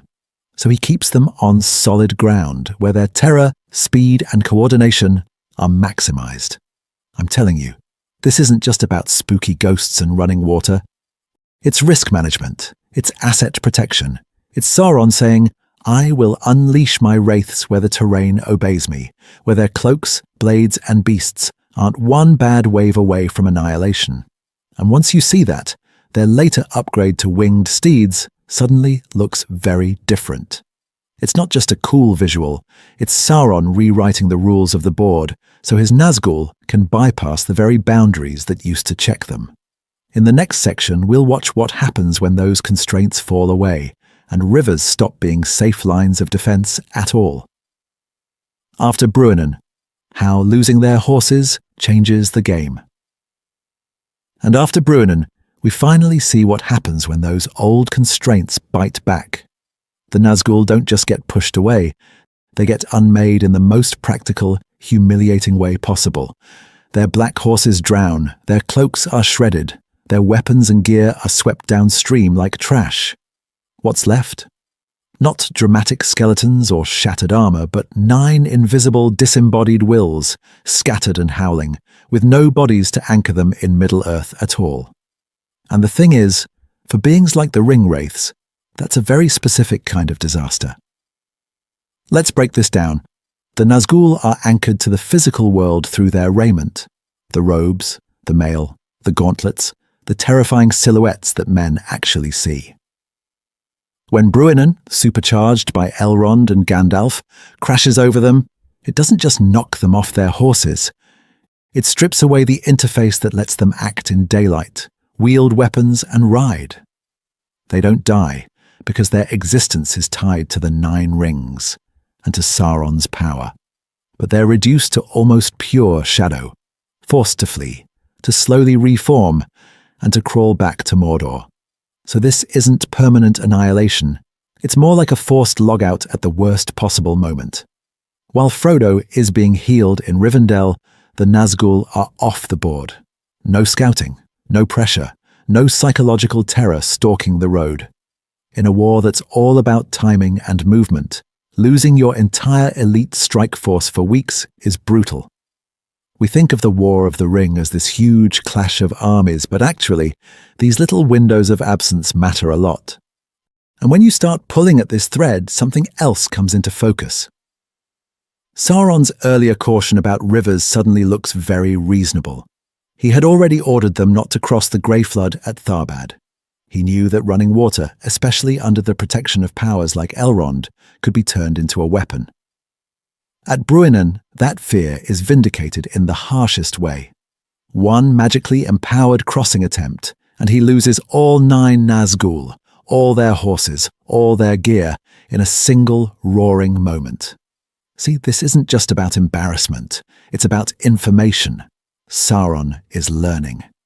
Rivers backed by ancient light, and elvish will can erase his most terrifying servants from the battlefield, at least temporarily. That means every future deployment has to account for terrain, for who controls which crossings, for which waters might suddenly wake up with power. But here's the twist. Sauron doesn't respond by shelving the Nazgûl as a failed experiment. He doubles down. He recalls them, he reforges their gear, and then he does something new. He puts them on living weapons that don't care about fords at all. I'm telling you, once the fell beasts arrive, rivers, mountains, even the sky itself become part of their hunting ground. In the next section, we'll watch that upgrade unfold and see how Nazgûl 2.0 turn every safe boundary we've talked about into just another shadow beneath their wings. Enter the fell beasts, from river fords to open skies. And this is where the whole story tilts upward, literally. Because once Sauron rolls out the fell beasts, we're not just tweaking the Nazgûl's toolkit, we're watching a full evolutionary jump. These things are not just big, scary birds. They are described as vast, winged, reptilian shapes, older and stranger than the dragons we usually think of when we picture aerial power in Middle-earth. No fire, no hoarded gold, just naked terror with a wingspan. Let's break this down. Tolkien is very clear. They are not dragons. They're more like some primordial carrion creature dredged up from the deep past, all long neck and leathery wings and stench. When you start pulling at this thread, you realize that Sauron isn't giving the Nazgûl pets. He's giving them living extensions of his own shadow. High above the battlefield, a ring wraith on a fell beast is no longer a cloaked rider you can maybe avoid. It's a moving storm front. You hear the cry before you see it. You feel the despair before the claws ever touch stone. And that altitude changes everything. On horseback, rivers, mountains, city walls, those are real obstacles. You have to find a ford, a pass, a gate. You can be delayed, ambushed, cut off. In the sky, those same features flip roles. They're not barriers to movement anymore. They're just questions of where you can safely descend, where you can see the widest sweep of land, where your enemy has nowhere to hide. The thing is, a river that once forced the Nazgûl to bunch up at a crossing now just marks a line they can glide over in a few wing beats. We actually see this strategic shift in the text. Early on, Sauron has to worry about fords like Bruinen or crossings like Tharbad, issuing orders that keep his servants away from certain waters and bottlenecks. Once the fell beasts enter the war, he can send the Witch King straight over the Anduin, straight over Gondor's walls, straight to Minas Tirith's very heart. What used to be a map full of choke points becomes for him almost an open board. Now, does that mean all the spiritual boundary stuff just vanishes? Not quite. This isn't just about getting a better mount. Those rivers and guarded waters still matter as lines of power, as places where elvish light and older protections can be invoked against them. But when a Nazgûl is swooping over Bruinen instead of riding into it, afraid of water starts to sound pretty misleading, doesn't it? They're not comforted by it. They're not healed by it. Yet they're no longer stopped cold by the simple fact that it's there. I'm telling you, this is Nazgûl 2.0. Physically, they're freer. Strategically, they're deadlier. Spiritually, they're still vulnerable, but in a more complex, less obvious way.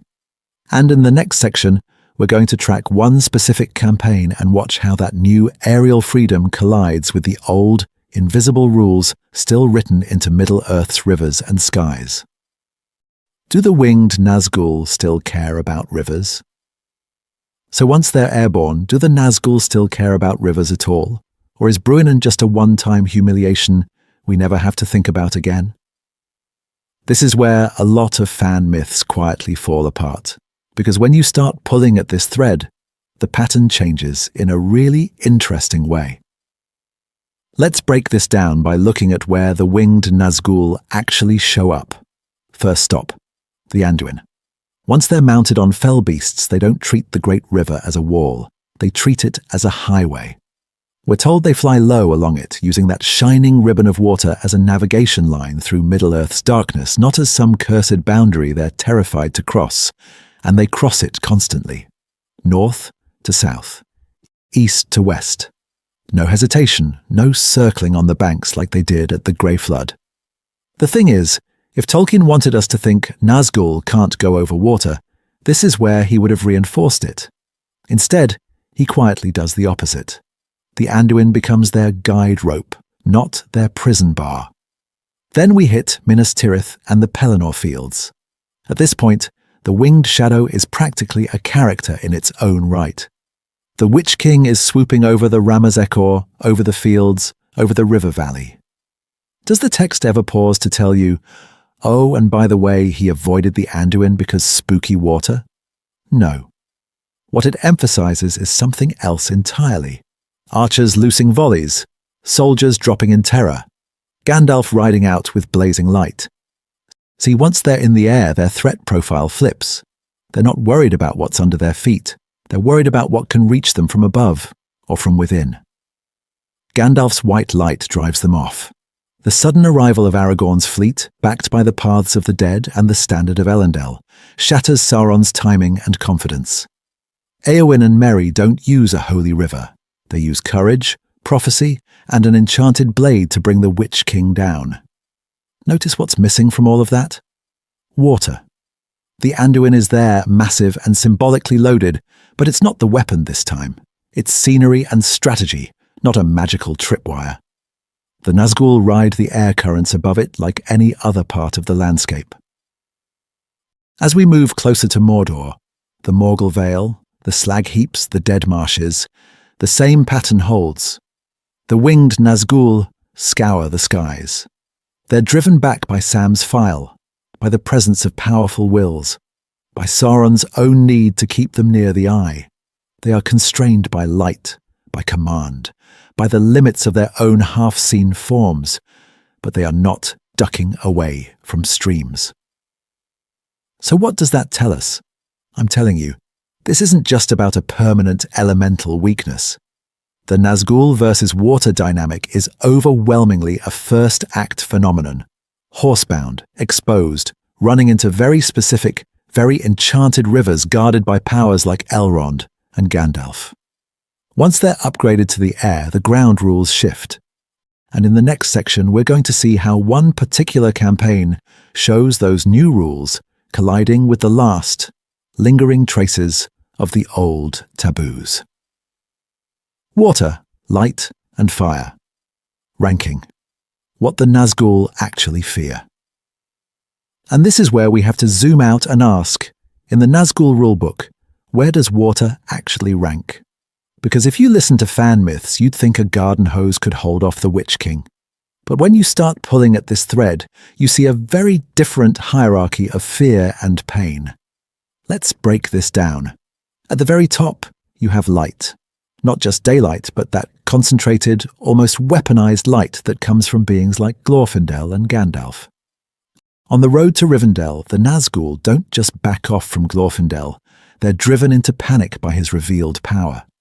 At the ford itself, it's not the water that makes them reel first. It's his presence blazing out, the white fire of an elf of the Eldar, and then the flood comes in as the finishing move. And Gandalf? We see the same pattern. His light at Weathertop is described as a battle of white against black. He doesn't need a river. He literally burns through their darkness with spiritual force. This isn't just about visibility, it's metaphysical. It cuts across the Ringwraith's whole way of existing between the seen and the unseen. Right underneath that you get fire. Plain, physical, very unmystical fire. The thing is, the Nazgûl consistently shy away from it. At Bree they won't attack the inn once it's fully roused and lit. On Weathertop, Aragorn drives them off with flaming brands. Later, in Mordor, Sam's little burst of elven rope plus cooking gear courage, with actual fire, is explicitly effective against their allies. We think of them as these unstoppable horror figures, but they really do not like being set on fire. Then, there are weapons and names. Blades from Westerness, the Barrow Downs, the sword that unknits the Witch King's body in Minas Tirith. And those powerful invocations. Elbereth Gilthoniel, Gilthoniel a Elbereth. You can feel the narrative flinch in the Nazgûl whenever those appear. Sacred speech and sanctified steel don't just inconvenience them, they break their form. They tear through the Sauron-given protection that keeps them anchored. Add to that specific holy or warded places. Rivendell behind Bruinen, Lothlorien with its unseen fences. Even the hallowed circles around Minas Tirith and the Pelennor. These are zones where the Ringwraith's normal intimidation game doesn't play the same way. They can approach, they can harry, but they can't dominate. So where does water sit in all of this? Honestly, mid-tier. See, water on its own is mostly a boundary and a nuisance. They're reluctant to cross it, weaker when they do, and Sauron often orders them to avoid big rivers for strategic reasons. But when that water is charged, Bruinen under Elrond and Gandalf's command, it jumps way up the list. Then it's not water anymore, it's liquid light and wrath. I'm telling you, once you see water as one tool in this broader anti-Nazgûl toolkit, the real pattern emerges. And in the next section, we're going to follow one specific campaign where all these forces, light, fire, and those last traces of watery taboo, collide on the battlefield. Symbolic cleansing, water as a threat to corruption.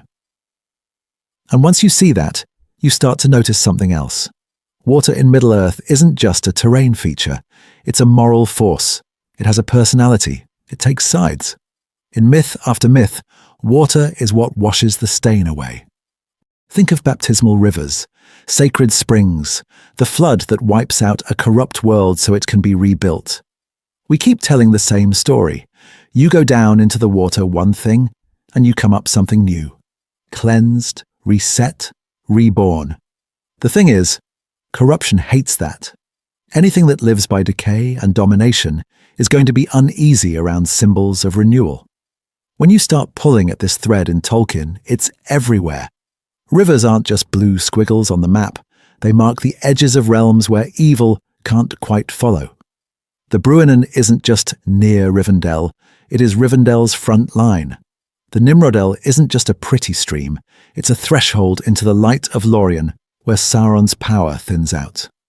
And then you have the sea itself, the Great Sea, not as a travel hazard, but as the road to the undying lands, the place where the light behind all light still shines.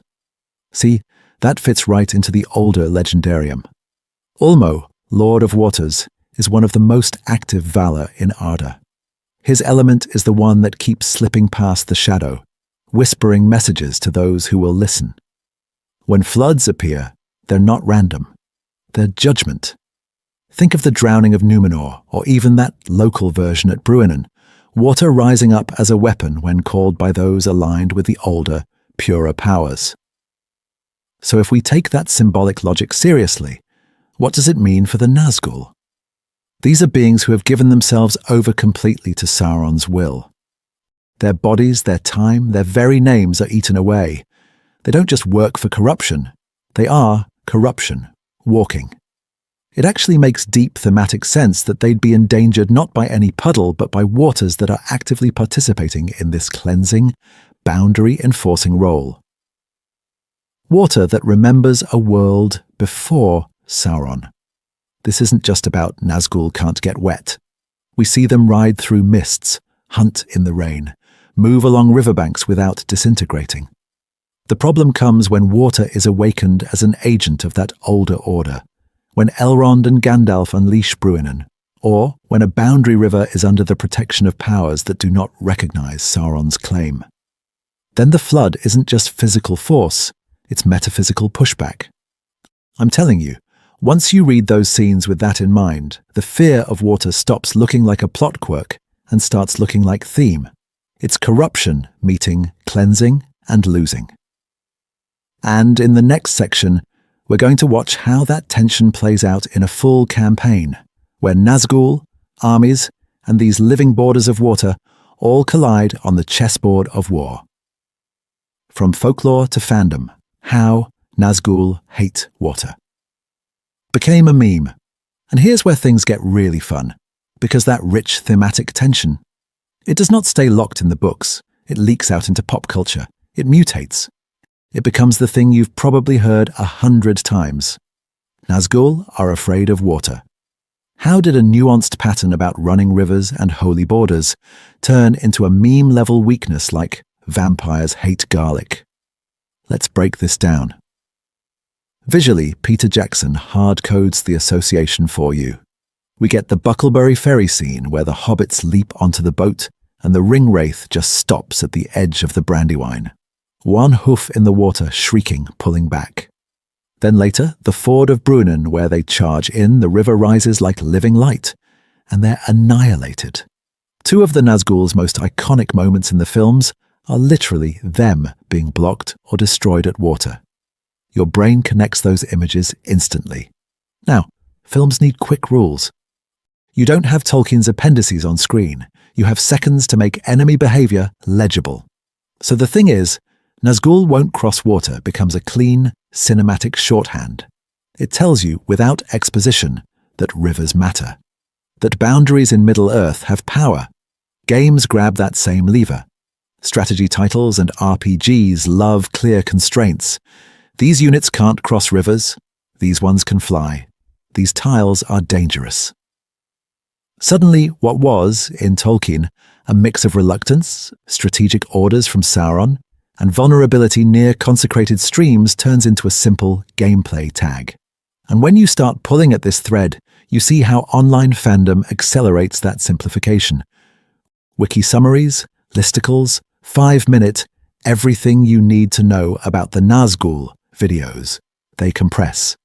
They turn, Tolkien wrote, that the Nazgûl were weakened in water and often avoided crossing, especially when rivers were under the guard of powers like Elrond, into Nazgûl fear water. It's punchy, it's shareable. It fits in a meme panel next to a screenshot of the Bucklebury ferry. Why does that version stick so hard? Because it feels right on a mythic level. Monsters that can't cross running water show up everywhere in folklore. Vampires, certain spirits, demons that stop at the threshold of a stream. So when you see ringwraiths halted at a shining river, your story brain goes, I know this rule already. I'm telling you, this isn't just about misreading Tolkien. It's about older narrative wiring snapping into place. But Tolkien was actually doing something more careful. In his letters, he stresses that the Nazgûl are reluctant and weakened, not superstitiously terrified of any puddle. That distinction matters. It keeps Middle-earth from flattening into generic fairy tale physics and preserves the idea that power is about specific histories, oaths, and blessings, not just universal monster allergies. In the next section, we're going to peel that meme back even further and walk through Tolkien's own notes on the hunt for the ring, where he spells out exactly when, why, and how Sauron's chief servants deal with Rivers Once strategy, and later, those infamous winged steeds enter the picture. So, were the Nazgûl really afraid of water? The nuanced answer. And this is where we have to ask the uncomfortable question. So, were the Nazgûl actually afraid of water, or have we all been chasing a meme? Because when you start pulling at this thread, the picture that emerges is way more interesting than ghosts can't cross rivers. Let's break this down. On the literal level, we've already seen that the Nazgûl can cross water. They ride into the shallows at the Ford of Bruinen. They use boats and ferries in Tolkien's notes. Later, they flat out fly over rivers on fell beasts. So any idea that they're physically incapable of crossing running water? That just doesn't hold. The thing is, Tolkien himself backs this up. In a 1958 letter, he says they don't literally fear water in some magical vampire rule way. They're reluctant, and they're weaker when they do cross. That's a very different vibe. It's not, oops, Nazgûl short-circuited by H2O. It's, this environment doesn't favor their kind of power, and they know it. So why do they hesitate at places like the Grey Flood or Bruinen? Here's where strategy and orders come in. In the hunt for the ring, Sauron explicitly tells them not to cross the Grey Flood at Tharbad. Not because they'll disintegrate, but because it's risky. Deep water, ruined crossings, vulnerable horses, and enemy lands beyond. They're terrifying, but they're not stupid. They follow commands. They avoid bad terrain.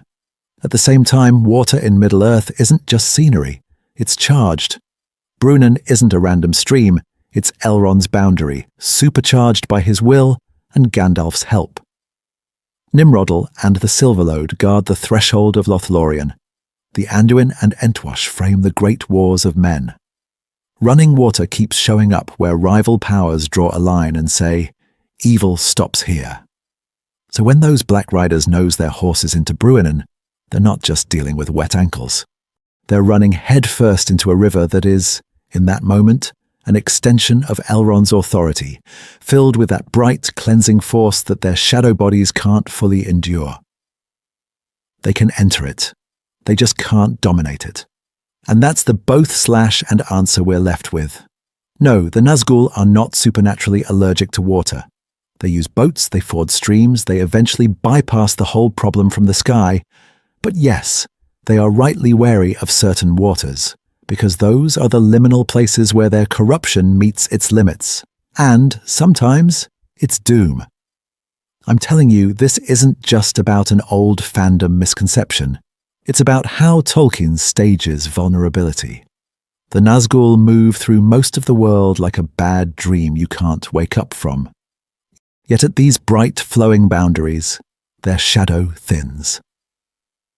In the next section, we're going to track that thinning through the hunt for the ring itself, and watch, step by step, how rivers, roads, and sky reshape Sauron's most feared hunters.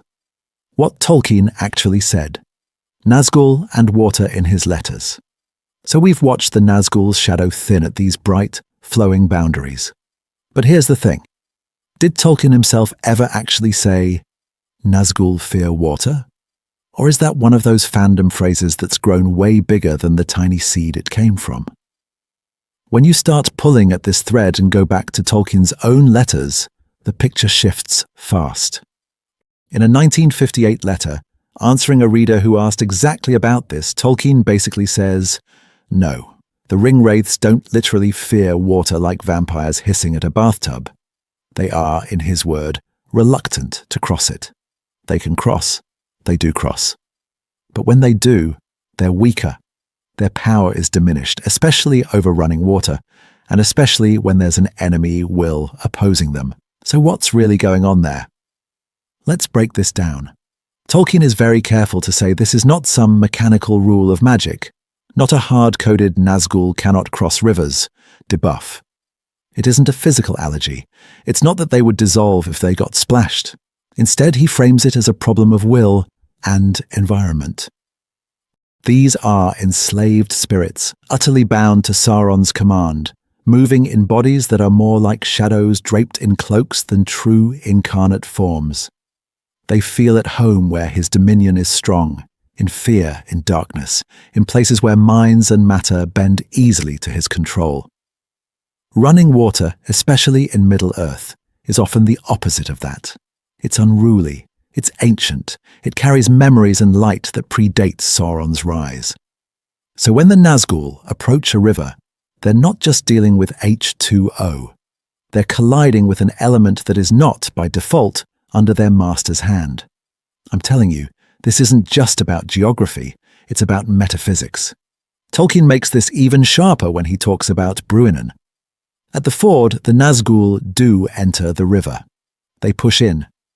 They are not stopped by a force field labelled "No Wraiths Allowed." What breaks them is Elrond and Gandalf, unleashing a flood filled with elvish power, an ancient guardianship riding on the water itself.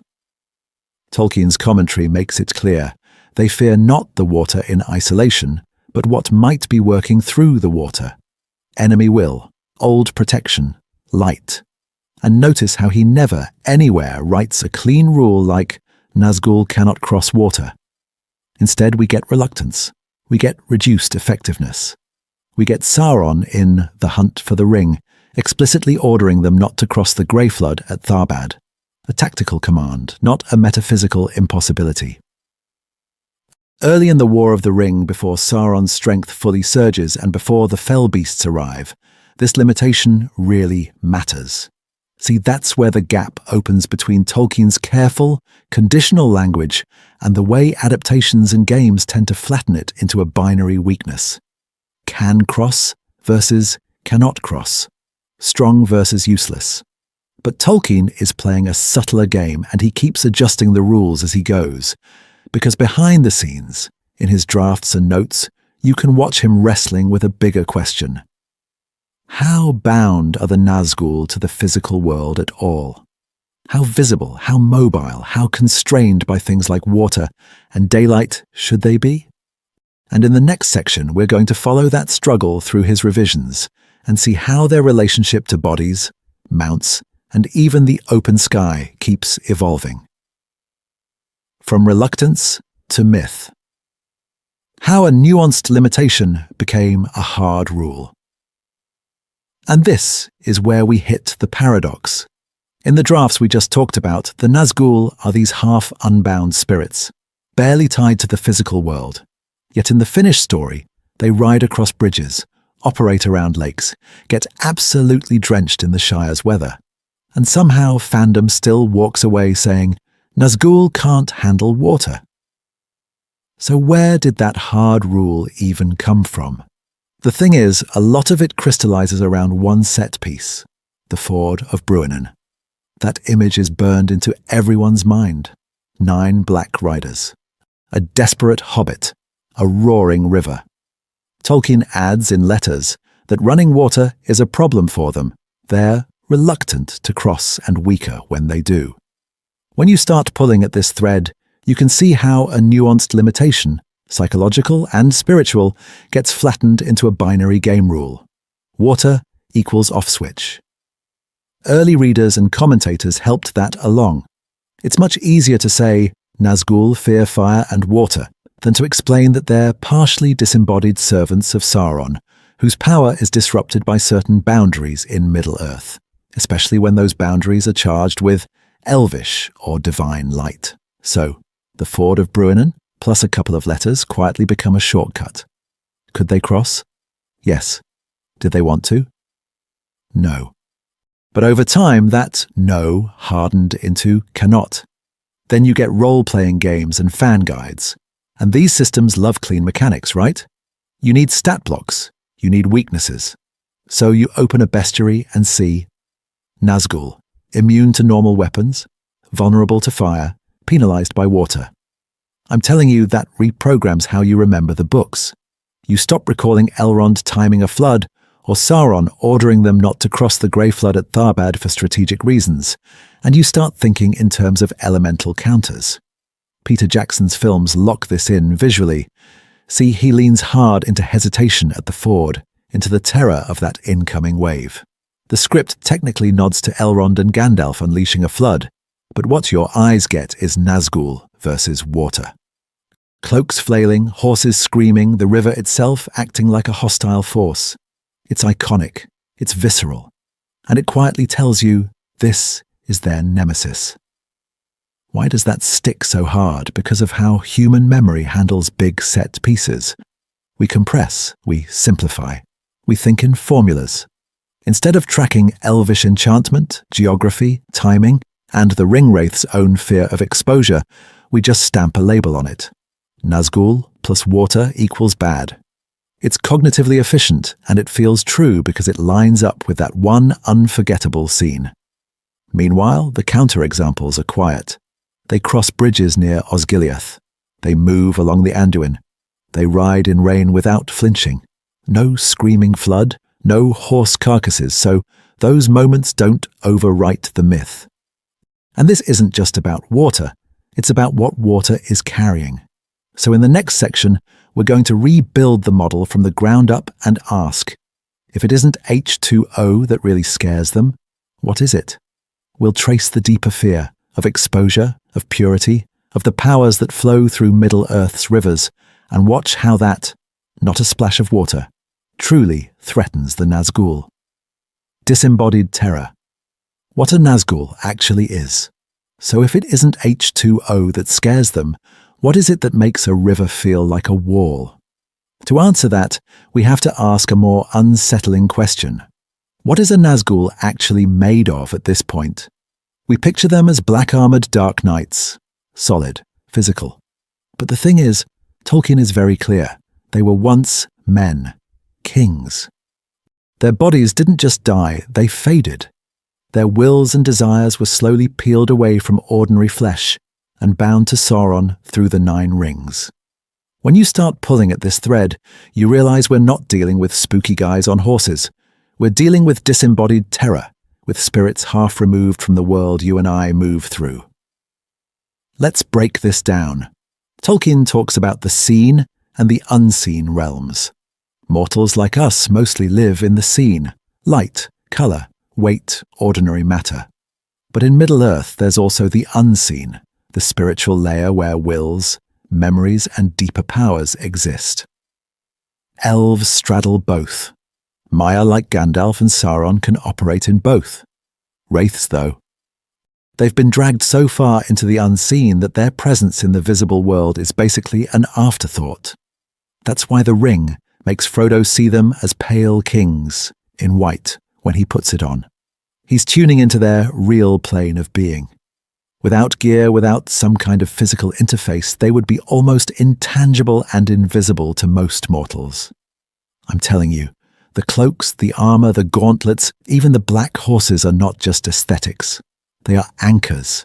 They're like adapters that let a being rooted in the unseen plug into the seen. But here's the catch. Because their true being is in the unseen, that connection to physical stuff is both necessary and precarious. They need those anchors to exert power, to hold swords, to ride, to be felt as a crushing presence. Yet those same anchors can be disrupted, scattered, burned, or purified. When a Nazgûl's cloak is destroyed, the wraith doesn't die, but its ability to act in the visible world is stripped away until Sauron reclothes it. Now bring water back into the picture. This isn't just about getting their boots wet. In Tolkien's world, water is dynamic, cleansing, and boundary marking. Rivers like the Bruinen aren't neutral. They're often charged with elvish or even older power.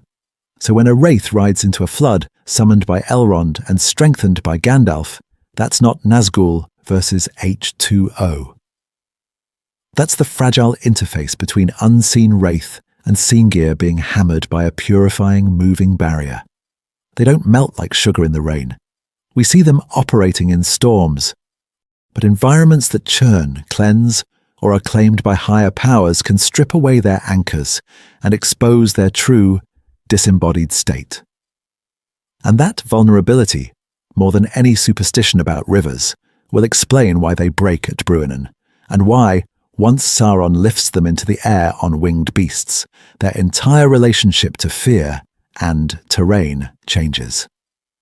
In the next section, we're going to watch that theory collide with the text at the ford itself and ask, what exactly happens to a Nazgûl when a river like Bruinen is turned into a weapon? Cloaks, helms, and horses. The Nazgûl's fragile physical shell. So when we finally hit the Ford of Bruinen, we're not just watching 9 spooky silhouettes get washed downriver. We're watching their entire physical existence in Middle-earth get peeled away. Think about that image. Black cloaks whipping in the wind, iron helms bent low, gauntleted hands clenched on the reins. The thing is, those cloaks and helms are actually more real in the ordinary world than the wraiths wearing them. We tend to think of the Nazgûl as these unstoppable ghosts who just happen to be on horses. But Tolkien keeps pulling our attention back to the fabric, the metal, the leather. At the ford, we don't get a detailed description of their invisible spirits screaming away into the night.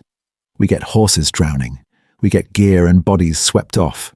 We get, later, that their horses are all destroyed and their forms are unhorsed and scattered. The ringwraiths themselves are not killed. They're disembodied. They lose the shell. Let's break this down. If your ability to see the physical world, to be seen, to swing a sword, to carry a Morgul blade, to chase a hobbit, all depends on a set of garments and gear that can be ripped, burned, or washed away. What are you going to avoid? You're not going to charge happily into anything that can strip that away in seconds. You're a terrifying wraith, sure, but you're also, in practice, a very breakable mannequin wearing terror as a costume. Now plug fast churning water into that equation. A flood like Bruinen isn't just a big puddle. It's a moving wall of force, magically heightened by Elrond and Gandalf, that slams into horse and rider, tears rains from hands, drowns mounts and rips cloaks off armor. See, this isn't just about getting knocked off your horse. It's about being separated from the physical anchor that lets you operate at all. When you start pulling at this thread, the scene turns from Nazgûl don't like rivers into rivers are industrial strength wraith strippers. And remember, these aren't free agents. Their wills are enslaved to Sauron. So even if they don't feel fear the way you and I do, they are absolutely conditioned to preserve his assets. Losing 9 specially bred black horses, losing all that gear, losing their ability to function for weeks while Sauron has to re-body them. That's a tactical disaster. I'm telling you, that's the kind of failure a Dark Lord does not take lightly. This also shines a light on their love of darkness, fog, and stealth. Those cloaks are not just fashion statements. They're camouflage, but they're also life support systems for their presence in the visible world. Being exposed, outlined in daylight, or, worse, being dismounted and decloaked is more dangerous to them than to almost any other warrior. An ordinary man in armor who gets swept off a horse might drown. A Nazgûl who gets swept off a horse might effectively vanish from the battlefield as a usable weapon. So when we reframe the fear of water idea, it's not that they're scared of a quiet stream. They'll wade a ford if they must. What they are wary of is any force that can tear away horses, cloaks, and mail. And running water, especially when someone like Elrond turns it into a weapon, is incredibly good at exactly that. In the next section, we're going to track what's left of them after Bruinen and ask, what does a Nazgûl look like when the costume is gone, but the will to hunt the ring is still there? Why they fade in the daylight, but not in the rain. So after Bruinen strips away the costume, we're left with a really important question. Why do these things flicker in and out so dramatically? Why are they overwhelming in one moment and almost thin and uncertain in another? We actually get a clear pattern. At night, in fog, under cloud, the Nazgûl are at their most terrifying. Their presence presses on people's minds. Horses rear, hearts fail, and you feel that crushing, invisible weight. In bright daylight, though, the same riders are described as more shadow than shape. Their fear still real, but their impact diminished, like a radio signal losing strength as the sun comes up. Now, the thing is, it's very tempting to mash all of this together and say, oh, they're just allergic to bad weather conditions. Sun weakens them, water weakens them, easy. But when you start pulling at this thread, that explanation falls apart fast. Tolkien is incredibly consistent that what changes with the dawn isn't the humidity level. It's the spiritual and perceptual environment of Middle-earth itself. See, in this world, light isn't just a lighting setting. Light reveals. Light strengthens hope. Light pushes back Sauron's shadow. When the sun rises, people literally think more clearly and resist despair more easily. That's why Frodo and Sam can keep going in the day and then nearly collapse under the ring's weight at night. The Nazgûl feed on that darkness, on confusion and terror, and the feeling that resistance is pointless. And rain, mist, ordinary wetness, that's not what does anything to them. They ride in storms across the Shire. They search the lands around Bree in the rain. They move through mists on the Barrow Downs and around the Weather Hills, and Tolkien never once has them recoil because their cloaks got damp. Moisture alone is never the trigger. They're not shying away from puddles, they're hunting in them. So what actually shifts their power? It's whether the surrounding conditions participate in a higher opposition. When water is just water, they ignore it. When water is Bruinen, called and commanded by Elrond and reinforced by Gandalf's light, it becomes something else entirely. That's water acting as a boundary, as a weapon, as a channel for sanctified resistance. And that, they absolutely can be broken on. If plain water were a core weakness, we'd expect panic in every rainstorm, avoidance of marshes, inability to cross shallow streams. But we don't see that. We see a very targeted pattern. They hesitate at guarded rivers. They weaken in revealing light. They fail where the land itself is aligned against Sauron's will. Let's break this down into a clean contrast. The Nazgûl are creatures of shadow and domination. They're weakened by exposure, clarity, and consecrated resistance. Water is just one of the mediums those higher powers can use. I'm telling you, once you lock that in, their later strategy makes a lot more sense. Because suddenly, their shift to winged steeds over rivers doesn't look like overcoming a random phobia of getting wet. It looks like the next logical move in an arms race against light, boundaries, and every power in Middle-earth that can still say no to Sauron. Running water as purifier. Why wraiths don't like to be washed clean. And this is where we need to flip the question. Instead of asking, why are the Nazgûl afraid of water? We should be asking, what is running water actually doing in Middle-earth, spiritually and symbolically, that makes a wraith not want to stand in the middle of it? Because the thing is, Tolkien keeps using water as way more than set dressing. When you start pulling at this thread, you notice a pattern. Running water doesn't just separate locations, it separates states of being. Think about LotR. You don't just wander in. You cross the Nimrodel, you're bathed, you're refreshed, and suddenly the air feels clearer and time feels different. That's not just a nice spa moment. That's a threshold where corruption is washed off, and your inner state is, in a sense, revealed. Let's break this down with a few examples. In Lorien, the very streams and the Silverlode are part of Galadriel's preserving power. You drink, you rest, you heal.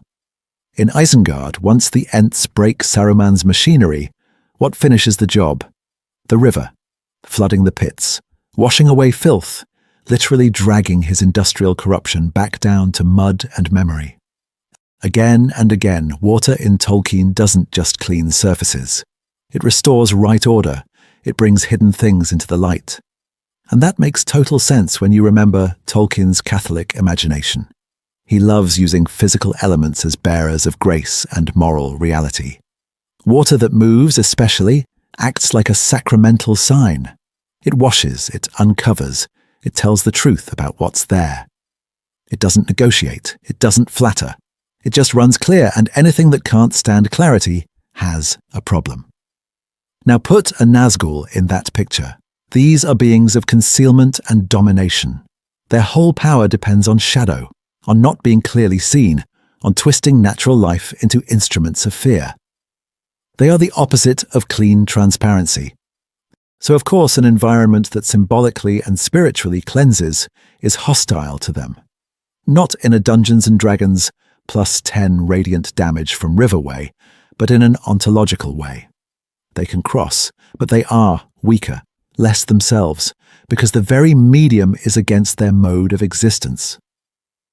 I'm telling you, that's exactly what's going on at the Ford of Bruinen. On paper, it's just a boundary river. But Elrond and Gandalf take that ordinary flow and align it with higher powers.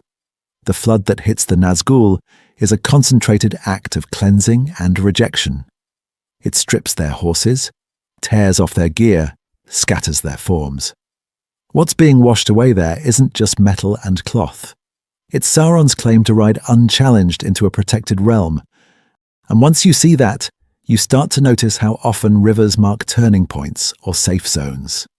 Bruinen for Rivendell, Nimrodel and Silverlode for Lorien, the Entwash and Anduin around Rohan and Gondor. These aren't just obstacles on a travel map. They're lines where corruption has to think twice, where domination is checked, and where wraiths in particular are never quite at home. So if running water cleanses and exposes, what happens when you try to drag the One Ring itself across those lines? That's where things get even more interesting. Lines you don't cross. Lightly, rivers as strategic choke points. So let's flip the lens for a second. Even if you throw out all the spiritual symbolism, even if you pretend the light in Middle-earth doesn't care about rivers at all, you're still left with a hard, practical problem. Water is a nightmare for attackers, especially at a defended crossing. And I'm telling you, no half-competent commander just hurls their best assets into that kind of bottleneck. Because the thing is, rivers in a medieval-style world are natural fortifications. You can't just sprint an army through them at full power. At a ford or a bridge, everything compresses. Cavalry loses momentum, infantry bunches up, and everyone becomes beautifully, horribly visible. While you're floundering in the water or filing across one narrow span, the defenders get to do the fun part: stand on solid ground and shoot. Let's break this down. At a choke point, the attacker is exposed, predictable, and slow. The defender is stable, elevated, and concentrated. Arrows, spears, siege engines, spells, whatever you've got, all pour into a tiny kill zone. One well-timed spell or one collapsing bridge doesn't just inconvenience you, it can erase your vanguard in seconds. So when you start pulling at this thread, you realize rivers aren't just lines on the map, they're pre-built death funnels. Now drop the Nazgûl into that picture. These are not disposable orcs. They're Sauron's top-tier terror weapons, the Wraith Lords he's been investing in for centuries.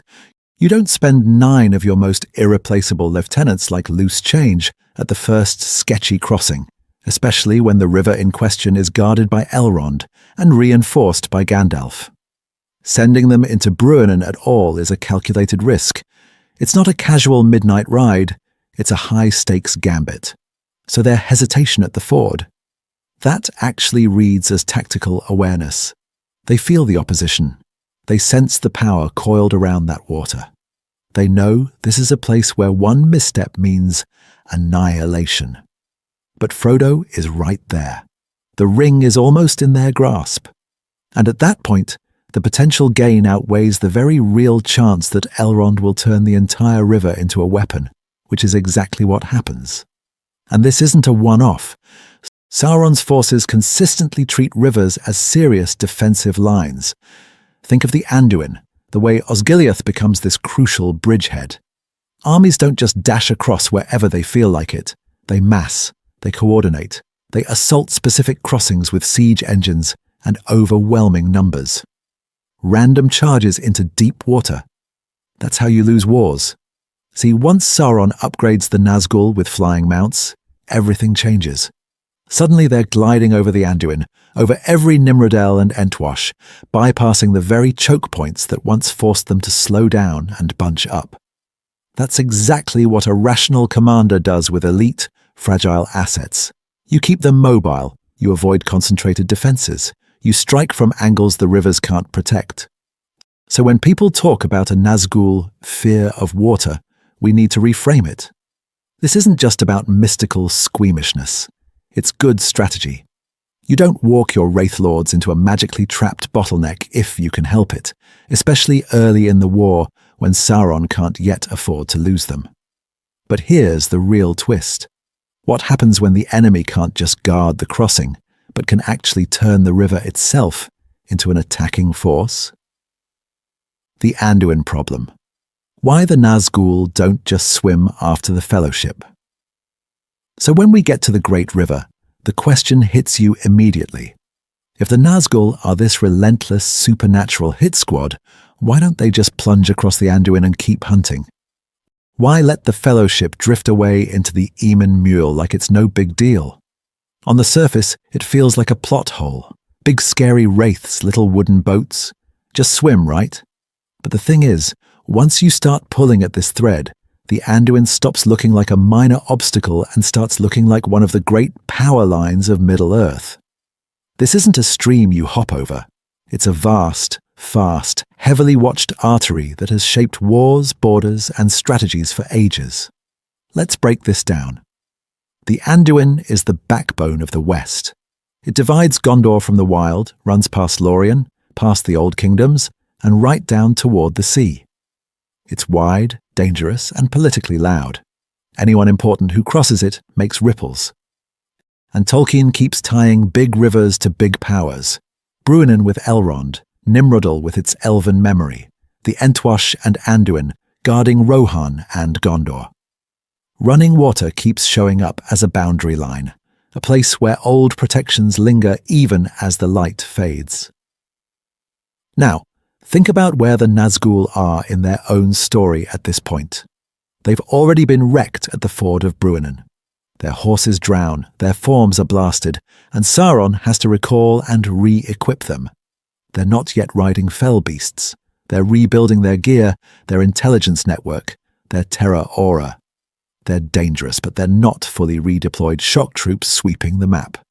Tactically, that matters.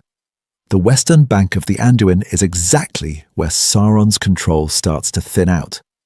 You've got Lorien, you've got Gondor's remnants, you've got all these watchful eyes.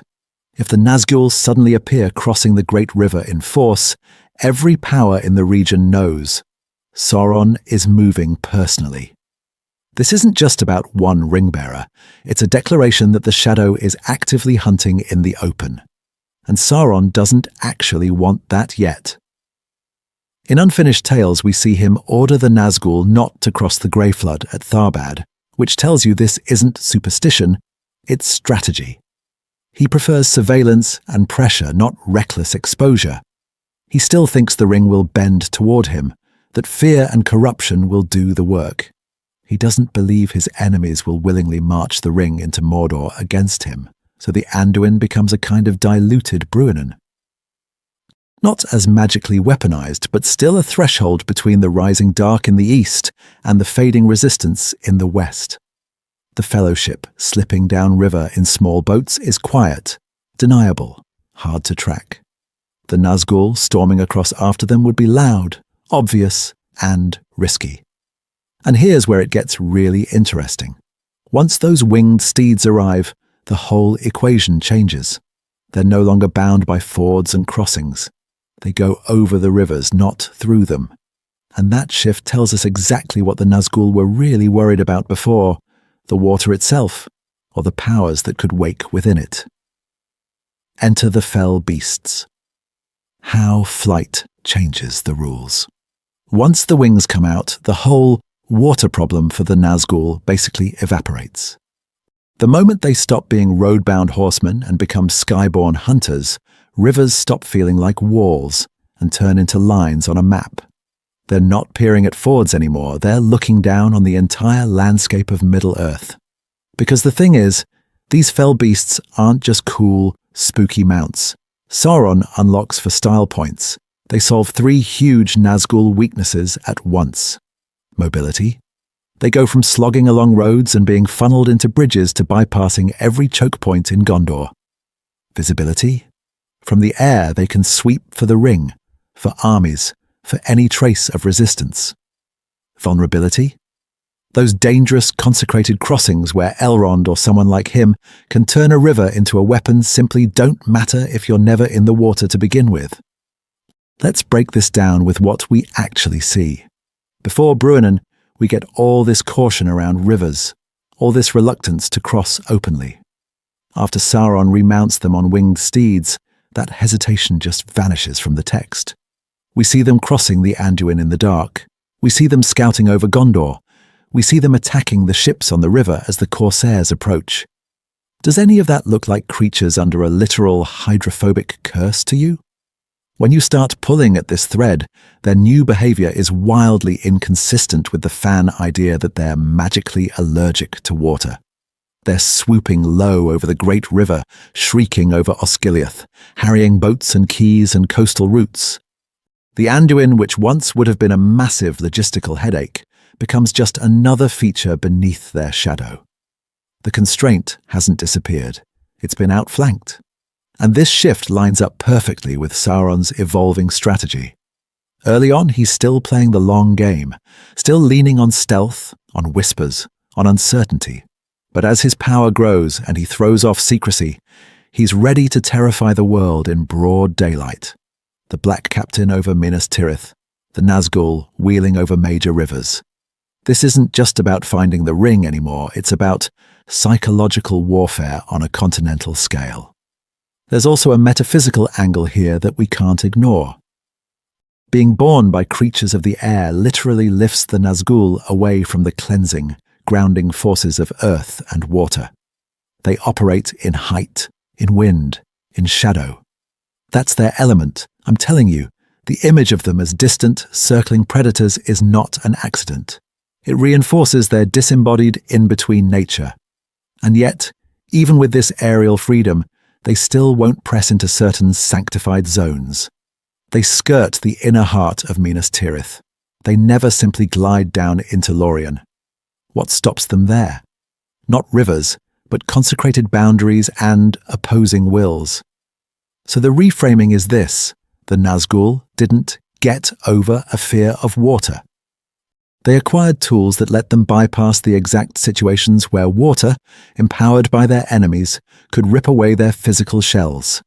And that tells us something crucial about what was really threatening them all along. Sauron's growing shadow. Why their fear fades as his power rises. So now we can finally zoom back out to the real center of this whole pattern, Sauron himself. Because the thing is, the Nazgûl don't have an independent psychology in the way we do. They are extensions of his will. When his power is thin on the ground, they act cautious. When his shadow thickens over Middle-earth, they act like nothing can touch them. Let's break this down. Early in the War of the Ring, Sauron's strength is still heavily concentrated in Mordor. Barad-dûr is rebuilt, the eye is searching, but his effective grip on the wider world is patchy. The Shire, Bree-land, Rivendell, Lorien, even the wild between the Misty Mountains and the Grey Flood still retain their own character, their own light. And in those spaces, rivers and boundaries aren't neutral geography. They're potential fault lines where other powers can push back. You see this at Bruinen in the most dramatic way possible. On paper, the Nazgûl have every advantage. The ring is almost in their hands. The hobbits are exhausted. Aragorn is outnumbered. But the river is not just water. It's Elrond's boundary, reinforced by Gandalf, charged with an authority that does not answer to Sauron. When you start pulling at this thread, the reluctance Tolkien mentions starts to look very rational. They're stepping out of Sauron's dominant zone into someone else's. As the war escalates, that map changes. Sauron openly declares himself. Armies march from Mordor, from the east, from the south. Smoke and cloud roll out to darken the skies. I'm telling you, the ambient spiritual climate of Middle-earth shifts. Towns like Osgiliath fall, the Brownlands and the Emyn Muil feel deadened. More and more territory is saturated with his fear, his propaganda, his physical and metaphysical presence. And when that happens, the number of truly hostile thresholds shrinks. The Anduin is still mighty, yes, but much of its course runs through an active war zone, dominated by Sauron's forces, or at least contested ground. Fewer waters are explicitly fortified like Bruinen. Fewer are guarded by elvish or divine authority. A river in Ithilien under a darkened sky and within range of Mordor's patrols is not the same spiritual obstacle as a river at the edge of Rivendell. Now watch how the Nazgûl's behavior tracks that shift. Early on they're scattered by a flood, held at bay by borders, forced to skulk and ride in secret. Later they're screaming over Minas Tirith, diving on the Pelennor, harrying Rohan's riders across open plains. Same beings, same basic limitations, completely different strategic posture. Why? Because they're now moving in a world where Sauron's will is the dominant background field. This doesn't mean that water loses all power. It means the balance tilts. Where Sauron's control is weak and opposing powers are strong, the Nazgûl are wary, especially at liminal places like fords and crossings. Where his shadow is thick, rivers become just another feature of terrain. And once you see that pattern, caution at boundaries, boldness in dominated zones, you start noticing it everywhere. Not just at rivers, but at the edges of forests, at the borders of cities, even in how they move through the open sky. And that last one is where things get really interesting because their new vantage point changes the whole game. Not just rivers, other places. The Nazgûl hesitate. Once you notice that aerial pattern, you start asking a bigger question. Where else do they hesitate, even when nothing obvious is in their way? Because the thing is, the Nazgûl almost never just blitz straight through the world's major thresholds. They keep stalling at borders. They keep circling at edges. And that tells us a lot about what they're actually feeling out there. Think about the Shire. On the map, it's just countryside. No walls, no fortresses, no blazing elvish light. Yet at its borders, the Nazgûl don't ride in screaming. They probe. They question hobbits. They use intermediaries like the squint-eyed southerner and Bill Ferny. They move at night. They test the lanes. They sniff around the hedges. Then compare that to Bree or the open road. In Bree, they're slashing beds, breaking into rooms, riding openly through the streets. Out on the Greenway or the East Road, they just hunt. No subtlety needed because the local resistance is weaker and the old protections are thin. So what's different at the Shire's edge? It's not a physical barrier. It's a kind of hidden guardianship and lingering authority from the west, a quiet claim that this land is under protection, even if the hobbits don't fully grasp it. When you start pulling at this thread, you see the same dynamic at Rivendell, at LotR, at Minas Tirith. The Nazgûl aren't bumping into rocks and rivers. They're bumping into jurisdictions of power. Rivendell is the most obvious. At the Ford of Bruinen they do try to cross, but only after intense pressure and with the ring almost in reach. And even then they're right on the edge, not plunging deep into Elrond's valley. Once the flood comes, charged with elvish power and Gandalf's craft, they're swept away. After that, they never attempt a direct incursion into Rivendell again. They respect that perimeter, in the same way a thief respects a house once they've met the guard dogs. Then we get to LotH. By this point they have fell beasts. In theory they could just dive over the Golden Wood. But they don't. They circle. They scout from a distance. They test the borders, and Sauron sends other servants instead. I'm telling you, if this were just about physical danger, they'd risk a quick strike from above. This isn't just about trees and leaves. It's about Galadriel, Nenya, and that sealed bubble of light in Middle-earth that Sauron cannot easily penetrate or read. Even at Minas Tirith, with Sauron's armies at full strength, the Witch King doesn't simply swoop into the citadel. He times his pressure with the siege. He focuses on terror, on breaking wills, on battering the gates once the city's spiritual and political defenses are strained. Again, boundary sensitive. He wants the line weakened before he crosses it. See, once you line these moments up, the Shire, Rivendell, Lorien, Minas Tirith, the rivers stop looking special. They're just one expression of a deeper rule. Wherever the fabric of the world pushes back, wherever older claims of the West, of elves, of hidden guardianships still hold, the Nazgûl slow down, test, and hesitate. Water, forests, hidden realms, sacred cities, these are the places where Middle-earth is less compliant to Sauron. And their fear is really an awareness of that resistance, an instinct that tells them, boundaries like this always bite back. And once you see that, you can start asking an even sharper question. What happens when those boundaries fail, or when Sauron finds ways to bypass them entirely? Why the myth stuck? Cinematic images versus textual nuance. And here's where the myth really digs in. If you stop a random Middle-earth fan and ask, what are the Nazgûl weak to? 9 times out of 10 you'll get the same answer. Fire and water. It comes out almost automatically, and if you press them for a quote, for a chapter, for a letter from Tolkien, most of the time there's this pause. The thing is, they're not pulling that out of nowhere. Peter Jackson's films gave us one of the most indelible images in the entire trilogy. The Ford of Bruinen as a living weapon. Black riders charging, Frodo barely conscious, and then that roaring wall of water shaped like white horses smashing through the Nazgûl. Visually, it reads in half a second. Dark riders, pale flood, elemental clash. Your brain files it as, these creatures are powerful, but this element counters them. And adaptations love those kinds of rules. They have to. You've got maybe 3 hours to teach an audience how this world's power works. So you get patterns. Balrog equals fire and shadow. Ents equal trees and flood.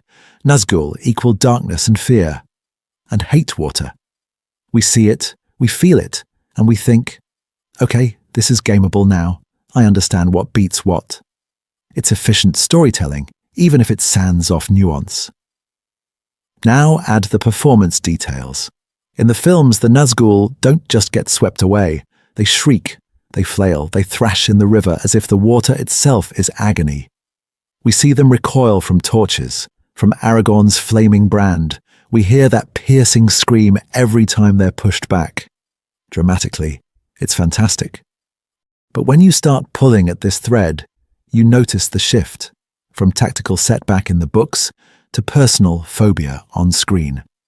It stops feeling like they're weaker here and starts feeling like they're terrified of this stuff. Then the echo chamber kicks in. Wikis, fan summaries, pop culture explainers, those everything you need to know about the Nazgûl videos. One line becomes gospel. They fear water. Very few of those go back to Tolkien's letters where he literally says, they do not fear water, only that they're reluctant and less effective when crossing it. See, once a clean rule exists, we love repeating it more than revisiting the messy source. Contrast that with the books themselves, which move at a totally different speed. Tolkien explains their behavior through layers. Strategy, Sauron ordering them not to cross certain rivers openly. Metaphysics, their half-seen existence and dependence on cloaks and mounts. And symbolism, running water as a boundary charged with older light and authority. This isn't just about a single, neat vulnerability. It's about where their shadowy power thins out. So what we're doing in the rest of this video is a kind of gentle corrective. Not to nitpick the films, they're brilliant at what they're doing, but to restore the more interesting, paradoxical reality. The Nazgûl aren't really scared of water. They're scared of what water can become when Elrond, Gandalf, or older powers of Middle-earth wake it up. And once you see that, you have to ask, what happens when there is no river left to wake at all? So what were they really afraid of? So when we ask, what happens when there is no river left to wake at all, we're actually circling the real question. What were the Nazgûl ever afraid of in the first place? Because the thing is, it was never about H2O as a magic weakness. It was about what water in the right hands could do to them. Let's break this down. We've seen Tolkien's own clarifications. No, the Nazgûl don't literally shriek and run from every stream. They're reluctant to cross. They're weaker when they do, and their master sometimes orders them to avoid rivers for strategic reasons. We've talked about their almost disembodied nature, how their black cloaks and mailed hands are basically props that make their invisible terror legible in Middle-earth. And we've seen running water show up again and again as purifier and boundary, from the Bruinen guarding Rivendell to the Nimrodel whispering of older, cleaner days. So what are they really afraid of? They fear environments where their usual power profile collapses, places where terror doesn't stick, where stealth doesn't work, where their borrowed bodies, their mounts, even their unseen presence can be stripped away, scattered, or drowned out by something brighter. Bright light does that. Sanctified ground does that. Fortified thresholds like the gates of Minas Tirith do that. And yes, rivers that have been woken up by Elrond, Gandalf, or the long echo of the Valar do exactly that. At the Ford of Bruinen, we're not watching 9 ghost guys lose to a shallow crossing. We're watching their entire toolkit fail at once. Their horses are swept away. Their cloaks are torn and burned. The flood carries an image of white riders, a visual counter-terror that meets their darkness with overwhelming light. I'm telling you, this isn't just about water pressure. It's about a medium that refuses to carry Sauron's influence any further. See, when you start pulling at this thread, rivers become just one example in a whole category of hostile conditions. Lorien wrapped in Galadriel's power, the wards of Rivendell, the hidden strength of Tom Bombadil's land, even the open sun on the Pelennor fields once Sauron's clouds break. These are all spaces where the world itself is less willing to host shadow. The Nazgûl don't charge in blindly because they actually understand that. They probe, they wait, they look for cracks. And this is why everything shifts once Sauron's shadow grows, and they gain their flying mounts. The map changes, the safe zones shrink. The rivers and borders that once pushed back can be flown over, bypassed or drowned in a wider atmosphere of fear. The wraiths aren't suddenly braver. The world is simply less resistant, less able to wash them away. When we swap fear of water for fear of exposure, the Nazgûl stop looking like monsters with a goofy kryptonite and start reading as strategic wraith lords navigating a contested Middle-earth. They're testing boundaries, avoiding purifying contact, always trying to keep the ring and themselves inside Sauron's protective shadow. And that reframing doesn't just fix one fandom misconception. It quietly rewires how we read several later moments, including the Witch King's last ride and why, on the Pelennor fields, all his careful avoidance finally fails. A world that pushes back, Middle-earth itself, as an enemy of the Nazgûl. And this is where we have to zoom out and ask a bigger question. What kind of world are the Nazgûl actually moving through? Are they riding across neutral terrain, or are they, in a very real sense, riding through enemy territory every time they leave Mordor? Because in Tolkien's cosmology, Middle-earth is not just a stage set. It's music made solid. The thing is, the world has been shaped by the music of the Ainur, and that music isn't morally blank. It carries intention. It carries memory. When you start pulling at this thread, you realize the land itself can still echo those higher purposes, even when the visible powers of the West seem to be fading. So again and again, landscapes don't just sit there while evil does its thing. They push back. Mountains hem Morgoth in, and later funnel his armies into disastrous bottlenecks. Forests like Doriath, Lothlorien, and Fangorn don't passively accept orcs. They confuse them, swallow them, sometimes literally strike back. Rivers like the Syrian and the Anduin become lines that armies struggle to cross, and seas remain this final boundary that Sauron never fully dominates, no matter how far his shadow spreads. We think of these as tactical features on a map, but actually, they're also moral features in a story-shaped world. And within that pattern, water is one of the most responsive elements. It doesn't just sit in lakes looking pretty. It floods Isengard and wipes away Saruman's industrial scarring. It carries Ulmo's warnings in the Silmarillion. It draws soft but real borders around places that still, however faintly, remember the West. Bruinen at Rivendell, Nimrodel above Lorien, the Entwash and the Anduin around Rohan and Gondor. This isn't just about geography, it's about an element that remembers its job: to cleanse, to separate, to protect. Now put the Nazgûl into that world. They're not just creepy riders hunting a hobbit, they are Sauron's will made visible, his domination given shape and voice. And that means they are most uncomfortable wherever the original design of the world pushes back. Where rivers remember they are boundaries and not highways. Where forests remember they had guardians. Where light, even in a star or a file, remembers its source and won't be repurposed as terror. I'm telling you, that's why they feel so wrong in daylight, so off-balance at flowing water, so alien anywhere the music is still audibly in tune. Seen like this, Bruinen is not just Elrond throwing a giant magic water ball at the Witch King. Let's break this down. Elrond and Gandalf don't impose something artificial on the river, they awaken what is already there. They call Bruinen back to its own purpose as a line of defense for a refuge aligned with the West. The horses and white foam shapes are theatrical, sure, but the real power is the river remembering what side it's on. And when that happens, the Nazgûl's physical shells, these fragile, borrowed forms that let their wraith spirits operate in the daylight world, simply cannot withstand it. Once you see Middle-earth as an active participant, their presence feels way more precarious. They're not native predators at the top of the food chain. They're intrusions, glitches, dissonant notes in a song that's still trying to resolve toward harmony. The land resists them. The light exposes them. The water literally washes them away. And that sets us up for the final move. Because if the world itself is pushing back, what finally happens when the music, the water, and the fate of the ring all converge?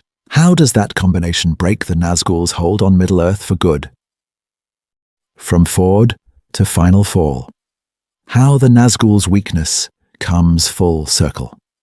So when we jump from that raging river at Bruinen to the thunder of hooves on the Pelennor fields, what are we actually seeing? Is it just two big set-piece defeats for the Nazgûl, or is there one pattern playing out in different forms? Let's break this down. At the Ford of Bruinen, the ring-wraiths ride in at peak confidence.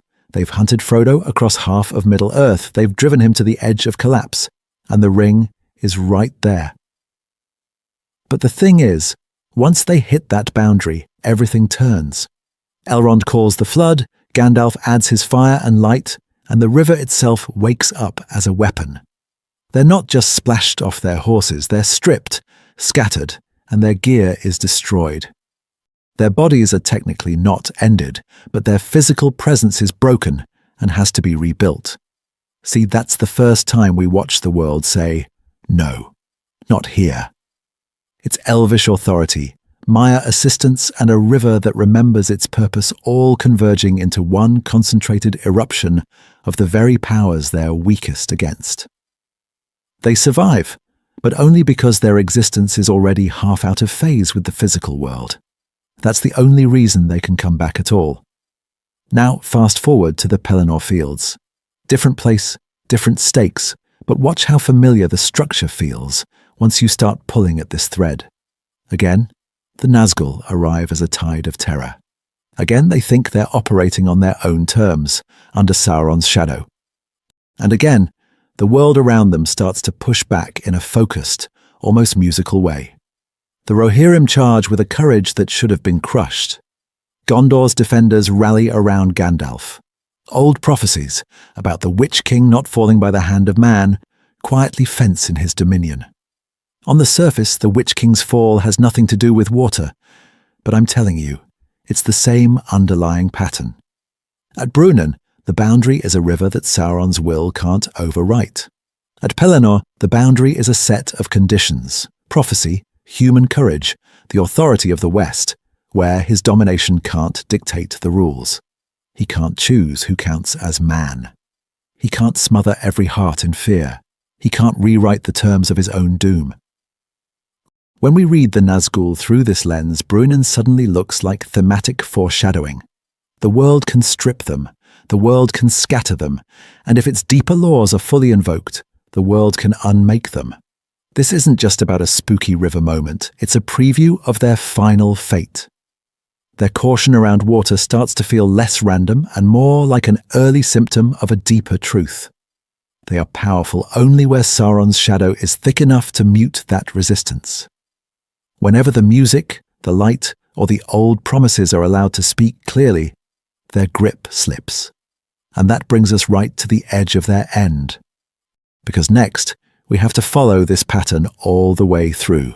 Their last stand in the skies, their annihilation with the ring, and what it really means for beings who are never fully at home in the physical world to be destroyed at all. So, were the Nazgûl actually afraid of water? Final verdict. So this brings us to the blunt version of the question you and I have been circling the whole time. Were the Nazgûl actually afraid of water in some spooky, supernatural, vampire holy water way? Or were they reacting to something much more specific and strategic? Because if a shallow river can stop Sauron's top predators, that feels like a design flaw. Let's break this down. When you start pulling at this thread in Tolkien's letters, the picture sharpens fast. He flat out says they did not have an elemental weakness to water. They weren't going to melt if they got splashed. But he also says they were reluctant to cross it and were less effective when they did, especially when it was running water. So they're not hydrophobic monsters. They're specialists whose powers don't translate cleanly across certain natural boundaries. And that's the thing. Their limitation is metaphysical, not chemical. As half-unseen beings, they project will and terror across a kind of liminal space between the visible world and the unseen. Rivers in Tolkien's legendarium are not just wet terrain, they're lines of power. They're boundaries where older, cleaner music is still flowing. When that current is claimed by someone like Elrond, or supercharged by Gandalf, it becomes very hard for a ring-wraith's will to bridge that gap. They can enter, but they can't dominate in the same way. Now, contrast that with the films, where the Ford of Bruinen almost plays like holy water nuking vampires. Visually, it's fantastic, but it oversimplifies.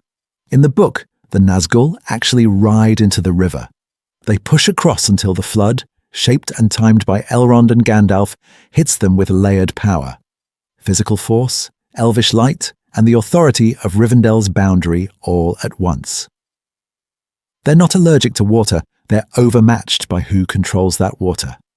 So how do we reconcile the weird moments? They avoid crossing the Grey Flood at Tharbad because Sauron orders it.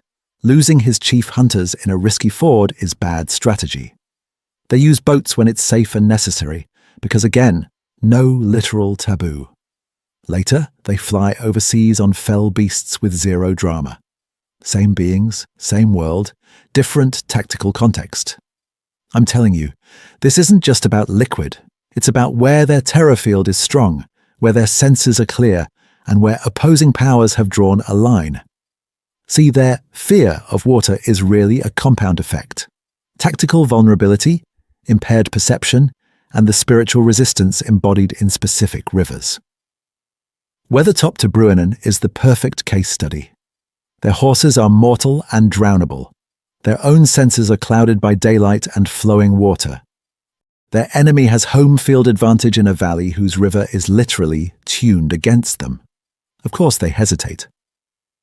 So the final verdict is this. Water in Middle-earth is not their kryptonite. It's a context-dependent obstacle that becomes deadly when tied to rival power, rival territory, and rival claims over the boundaries of the world. And that's exactly where we're headed next. out over the seas, into the skies, and into the question of what it means when beings made for domination finally run out of places to stand. Water as a battleground of wills, not a physical weakness.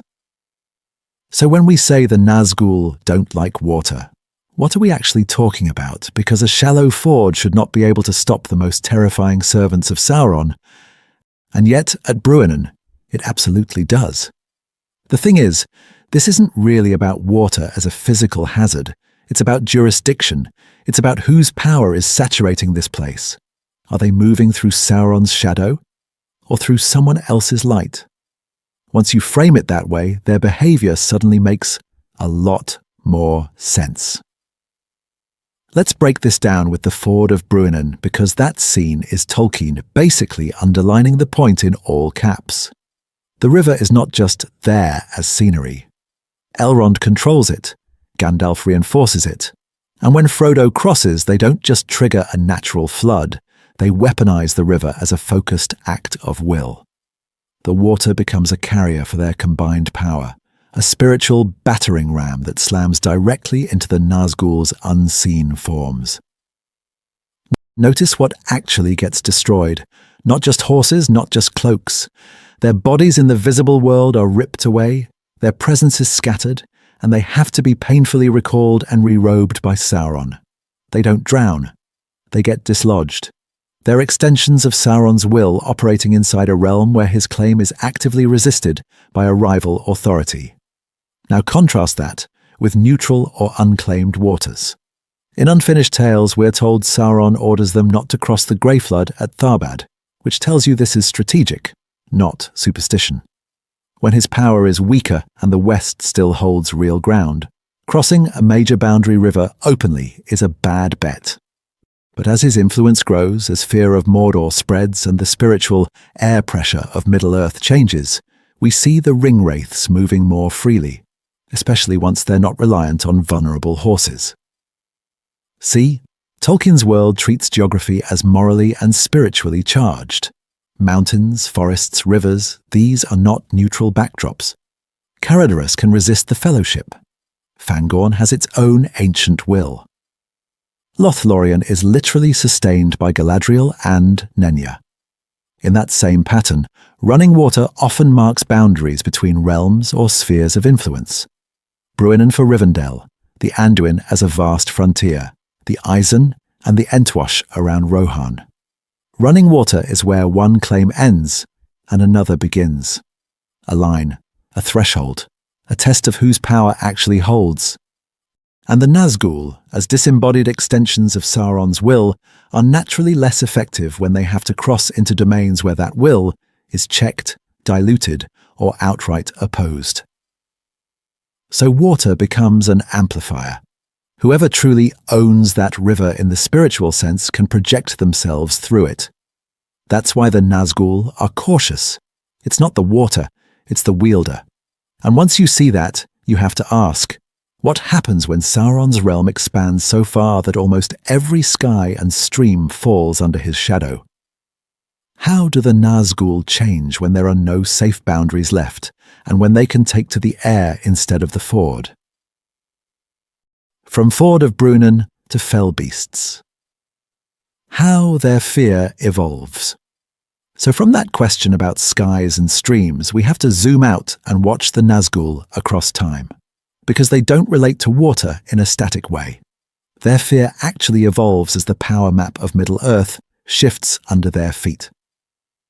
Let's break this down as a rough timeline. Early in the Third Age, the ringwraiths are terrifying, yes, but they're also relatively constrained. Sauron is hiding as the necromancer in Dol Guldur. His realm isn't fully gathered in Mordor. His eye, in the spiritual sense, doesn't yet blaze over half the continent. The Nazgûl are dangerous hunters, but they still move like elite agents inside a fractured world, not like the spear points of a nearly global tyranny. Fast forward to the hunt for the ring. They ride openly from Mordor, but notice where they get into trouble. At the Ford of Bruinen. There, they're at a relative disadvantage on almost every axis.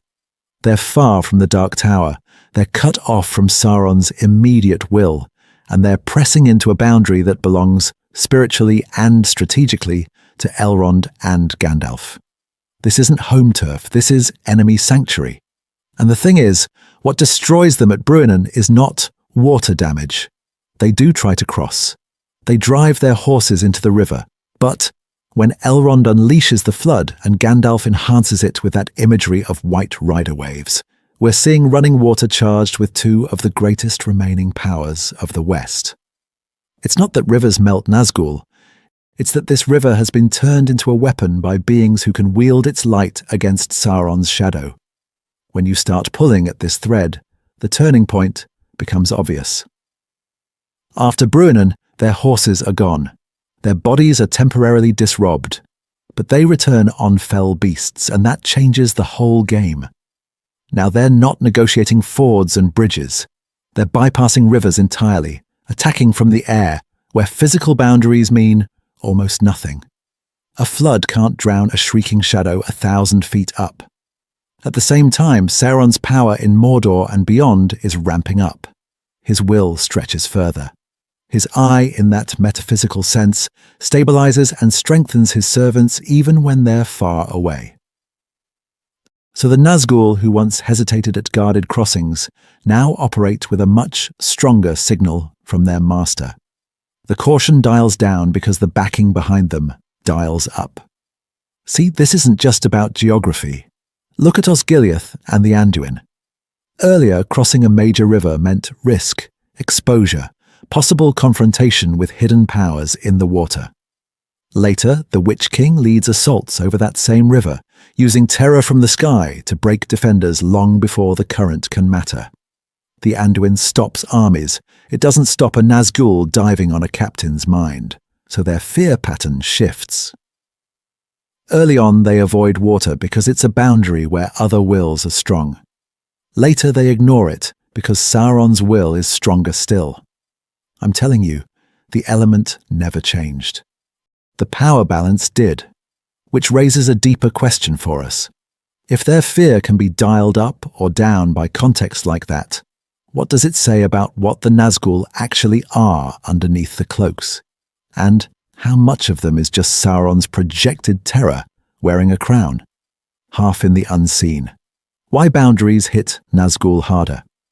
So to answer that, we have to talk about what the Nazgûl actually are, because they're not just guys in spooky outfits. They're half in, half out. Their wills and their true shapes are dragged into the unseen world by the 9 rings, but their cloaks, their armor, their horses, those are the thin anchors that keep them operating in the physical Middle-earth you and I can walk through.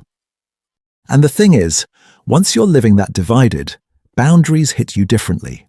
A door, a gate, a bridge, a river, for most mortals, that's just terrain or architecture.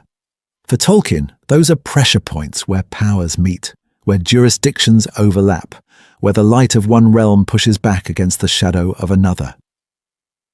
Rivendell's Ford of Bruinen isn't just a crossing, it's Elrond's front gate written in water. Let's break this down.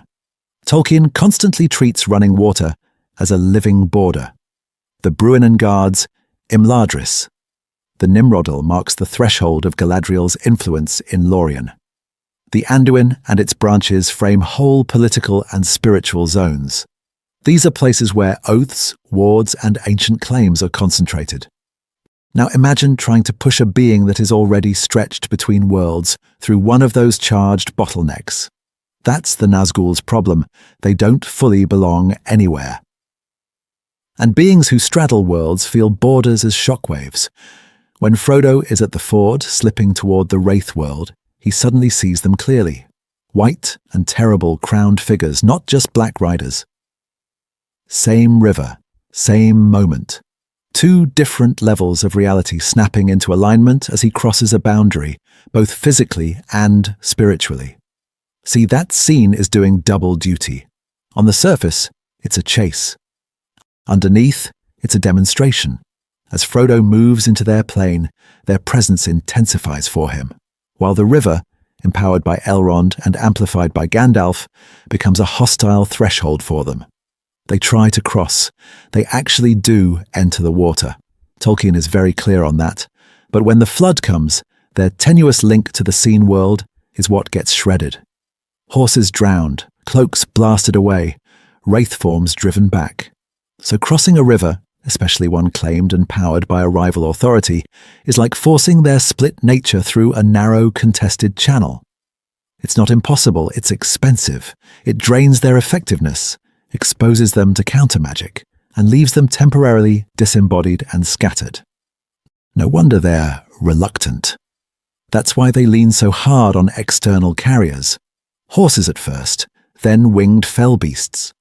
Those mounts and the black gear are like insulated cables, letting Sauron's projected terror cross thresholds without blowing a fuse every time it hits enchanted water.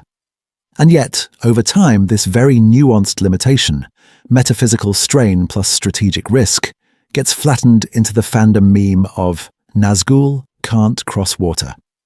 How did we get from reluctant, damaged but mobile to hard no, river is lava?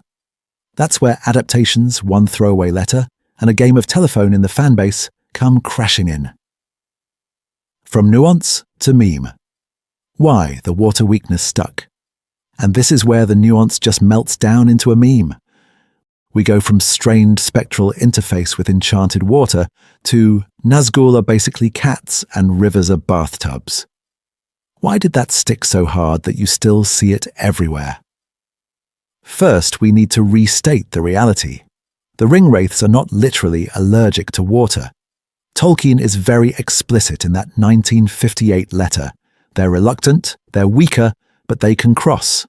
They actually ride into the Ford of Bruinen. They get across the Grey Flood with help. The thing is, their problem isn't H2O. It's what happens when that water is charged with an opposing will, like Elrond and Gandalf turning the Bruinen into a weapon. But then the Jackson films arrive, and visually, that Ford sequence is seismic. You watch 9 black riders charge, the river rises, horses of white water come roaring down, and boom, Nazgûl obliterated. No long commentary track about metaphysical strain, just image, impact, and silence. When you start pulling at this thread, you see how that one cinematic moment wires our brains. Nazgûl plus river equals hard counter. And that's how visual media likes it. Movies and shows thrive on clear, binary rules. Holy water burns vampires. Sunlight fries orcs. Kryptonite drops Superman. So Nazgûl plus water equals bad becomes an easy shorthand you can communicate in a single shot. It's clean. It's punchy. It's the opposite of, well, they can cross, but their invisible forms experience ontological turbulence under certain spiritual conditions. No director is putting that in a storyboard. To be fair, even the books feed this pattern. They hesitate at the Grey Flood when Sauron orders them not to cross. They're destroyed at Bruinen. We see it once, we see it twice, and our pattern-hungry brains do the rest. We think, oh, that's their weakness. Not a tactical choice, not a context-dependent liability. A rule. From there, the ecosystem takes over. Early fan forums repeat it. RPGs and video games need mechanics, so they bake in river penalties or outright bans for ringwraith units. Derivative novels and fanfic treat it as canon. I'm telling you, once a weakness is on a character sheet, it might as well be engraved on a ring inscription. Meanwhile, Tolkien's clarifications come late. That letter, Unfinished Tales? They arrive after decades of readers already locking in their headcanon. See, corrections always lag behind the myth.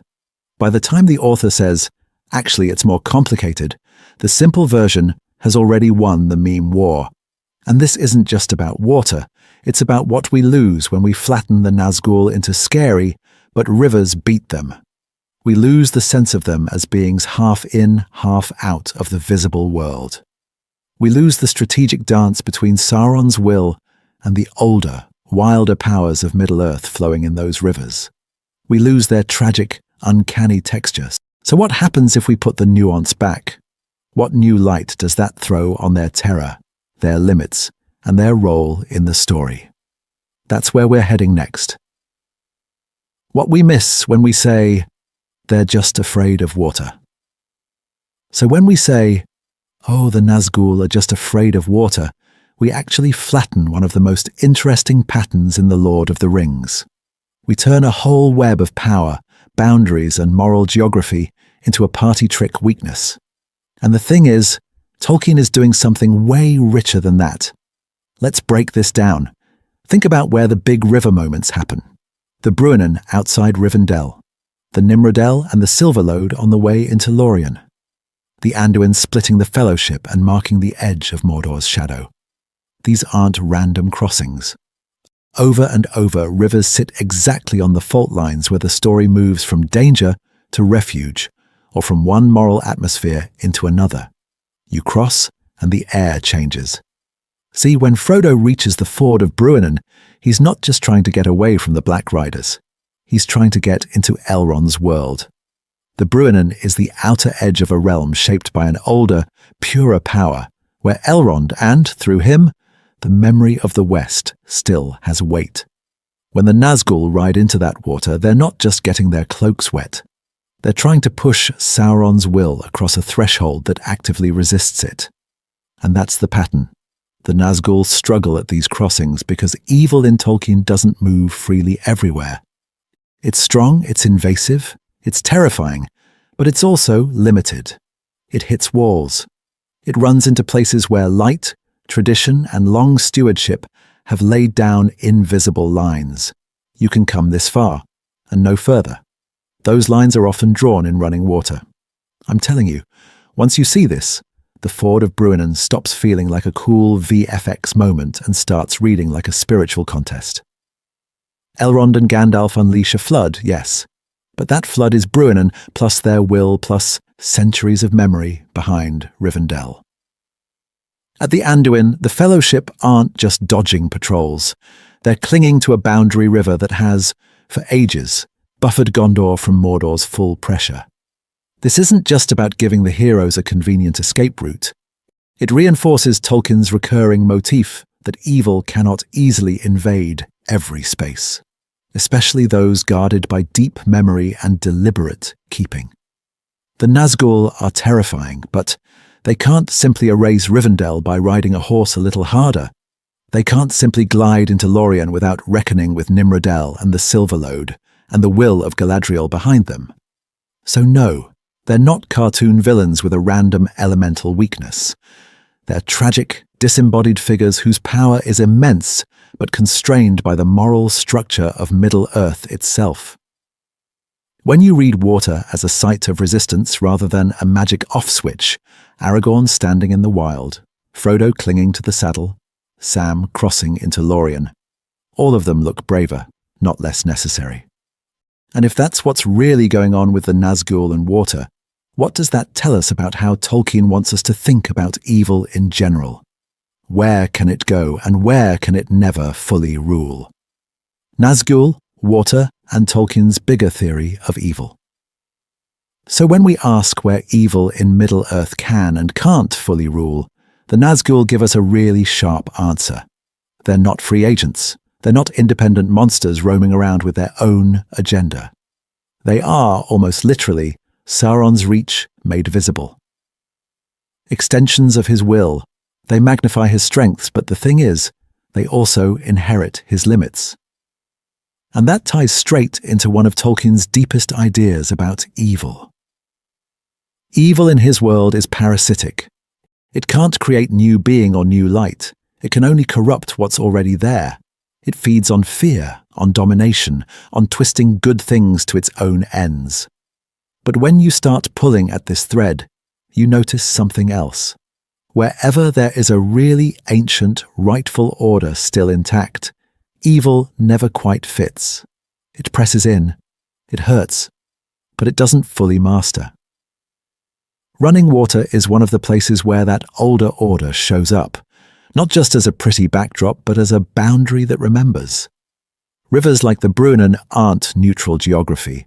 They're tied into powers that go back to Ulmo, to the Valar, to the music that shaped the world. And when someone like Elrond, with all that history behind him, calls the river and fills it with light and wrath, we're watching that primordial order wake up and say, this far and no further. So at the Ford of Bruinen, the Nazgûl do cross. They push in. They are terrifying, but they are also exposed. They are weaker, more vulnerable, operating at the edge of where Sauron's map of control really holds. That flood doesn't just wash away horses. It dramatizes a metaphysical reality. Evil's reach is impressive, but not absolute. There are still pockets of the world it cannot easily dominate, places where the underlying music runs on a different key than Sauron's. And this is exactly why the One Ring matters so much. Without it, Sauron is powerful, but he is not everywhere. His will doesn't saturate the world. His servants feel that limitation in their bones. When they hesitate at rivers, when they need special orders to cross the Grey Flood, you're seeing the edges of his influence drawn in real time. I'm telling you, this isn't just about spooky ghosts and spooky water. It's a map of where his dominion thins out. See, this pattern lines up with all the other limits on evil Tolkien gives us. Orcs hate the sun. Sauron cannot fully understand mercy or self-sacrifice. He can't imagine someone willingly giving up power, which is exactly why Frodo, and especially Sam, keep slipping through the cracks of his plans. He can break bodies, terrify minds, poison landscapes, but he cannot generate new light, new love, new music. So when the Nazgûl pull up short at certain waters, Tolkien is quietly showing us where that deeper music still sings. And if that's what's really going on, how does it change the way you watch those scenes? Do you see just a chase or a clash of orders? In the next part, we're going to take that lens and walk back through the key Nazgûl moments, shot by shot, to see what you might have missed, how this changes the way you watch the Nazgûl. So let's actually do that. In your head, hit rewind and run the story from Weathertop to the Ford of Bruinen again. But this time, don't just watch the hobbits getting chased. Watch the map of power underneath the chase. Who owns the darkness? Who owns the ground? And at what point does the Nazgûl advantage quietly start to slip away? At Weathertop, the thing is, we are deep in Sauron's comfort zone. Wild country. Thin defenses. Night overhead like a lid. The Nazgûl are at their best there. Open ground, no strong counter-will.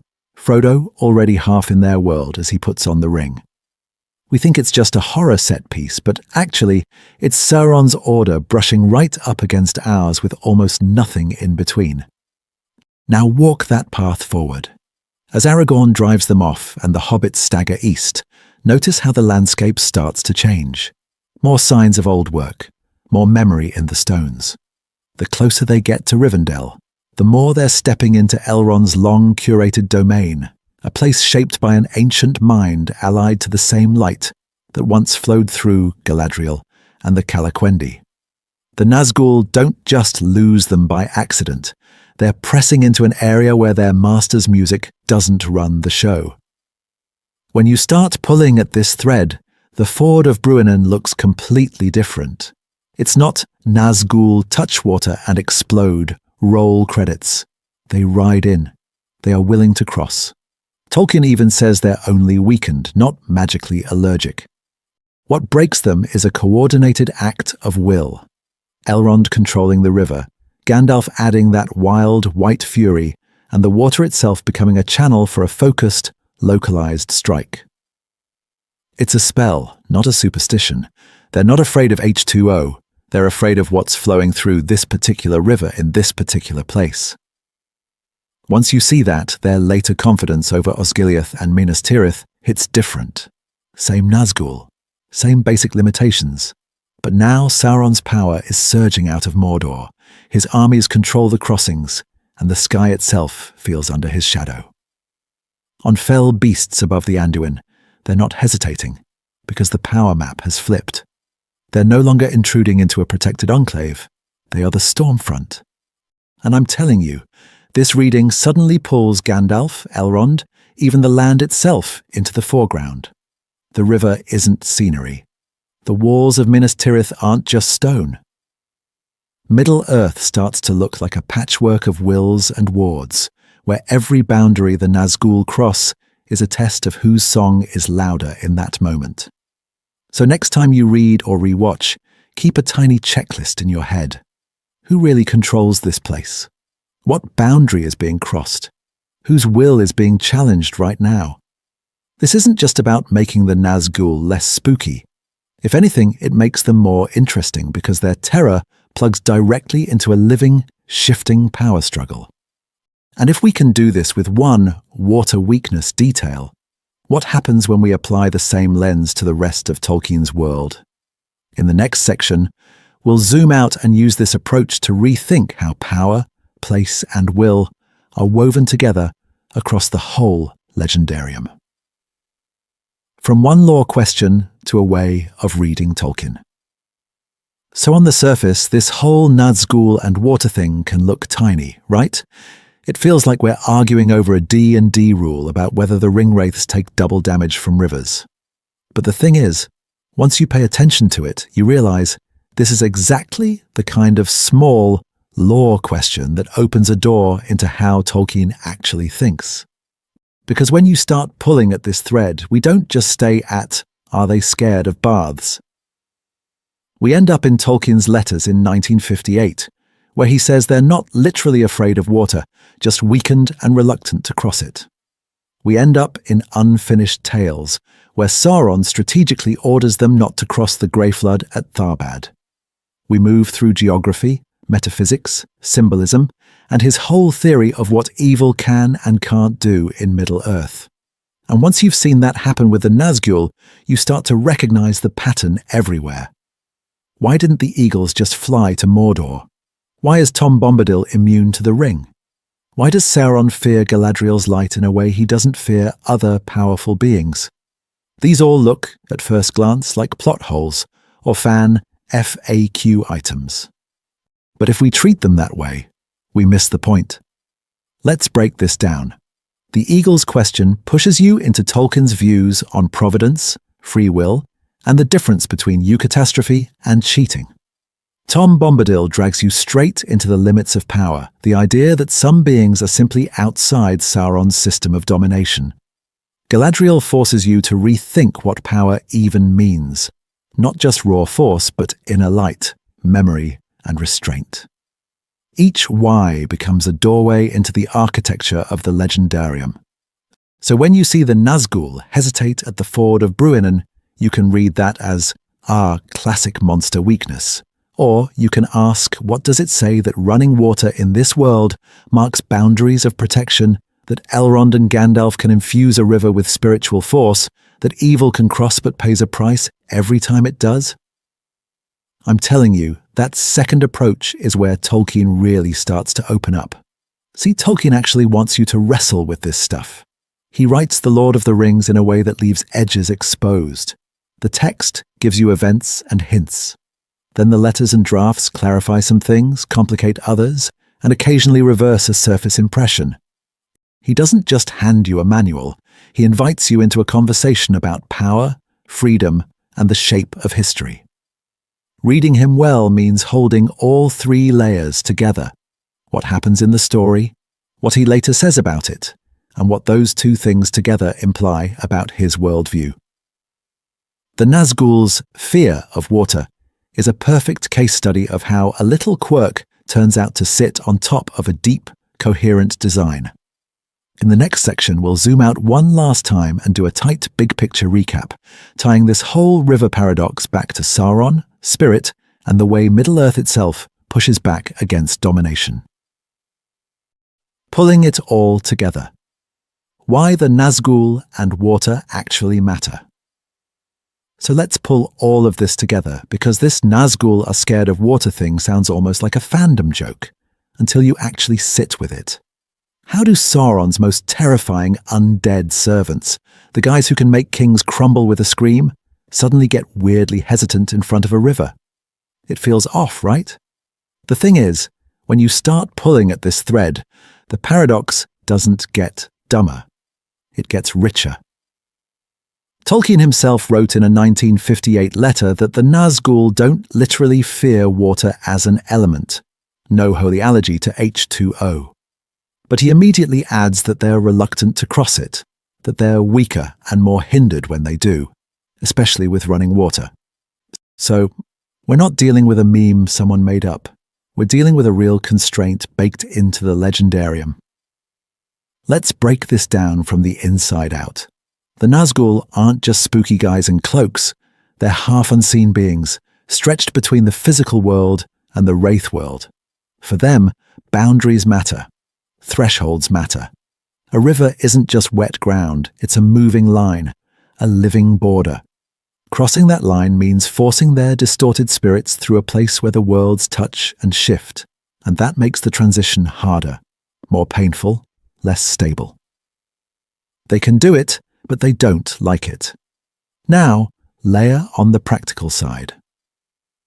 Even if you ignore metaphysics for a second, water is a tactical nightmare for ring wraiths. On the road, they rely on speed, terror, and the confusion of darkness. At a ford or bridge, they're exposed, funneled, easy targets for archers or hidden powers. Their horses can drown, their cloaks can be washed away, and if their enemies can weaponize that river, suddenly the hunters are the ones in danger. I'm telling you, they understand that risk. And then we hit the symbolic level, which is where Tolkien's imagination really lights up. In Middle-earth, rivers like Bruinen, Nimrodel, and the Anduin aren't just geography. They're lines where older, purer powers still flow. They mark the edges of realms that Sauron cannot fully dominate. Cross the Bruinen, and you're moving into Rivendell's protection, into Elrond's light and memory and will. The water itself becomes a kind of argument against Sauron's claim to total control. The Ford of Bruinen is where all these threads collide. You have Elrond commanding the river, Gandalf augmenting it, Frodo half in the seen world and half in the wraith world, and the Nazgûl overextending across a boundary they instinctively know is dangerous. Physical danger, spiritual friction, strategic overreach, and symbolic resistance all hit at once. No wonder they're swept away. So when we flatten that into Nazgûl can't cross water, we lose everything that makes it interesting. They can cross. They do cross. But every river is a cost, a risk, a reminder that Middle-earth itself still pushes back. In the final section, we're going to ask, what do you actually do with that insight? How does this change the way you read Sauron, the Ring, and every boundary in these stories the next time you open the book? What to do with this? Your next trip back to Middle-earth. So what do you actually do with that the next time you go back to Middle-earth? How do you turn Nazgûl and water from a meme into a lens you can use every time you reread or rewatch? First move. Go back to the Fellowship of the Ring, both versions. Rewatch the Nazgûl sequences in the film, then reread the same beats in the book. Start with the crossing of the Brandywine. On screen, it's quick, almost a chase gag. On the page, it's slower, more deliberate. Ask yourself as you go, who owns this land right now? What boundary is being crossed? How far are we from Sauron's direct power at this exact moment? Then push forward to the approach to the Ford of Bruinen. Pause before the flood actually hits. Freeze the frame in your head. 9 black riders, 1 terrified hobbit, 1 river. But the thing is, that river is not neutral. As you rewatch, look for how the camera treats the water as a line in the world. As you reread, watch Tolkien's language. He starts to talk about memory, age, guardianship. That's your signal that an older power is waking up. Next, when you hit the Council of Elrond chapter, don't skim the parts that feel like pure exposition. This time, treat it like a commentary track.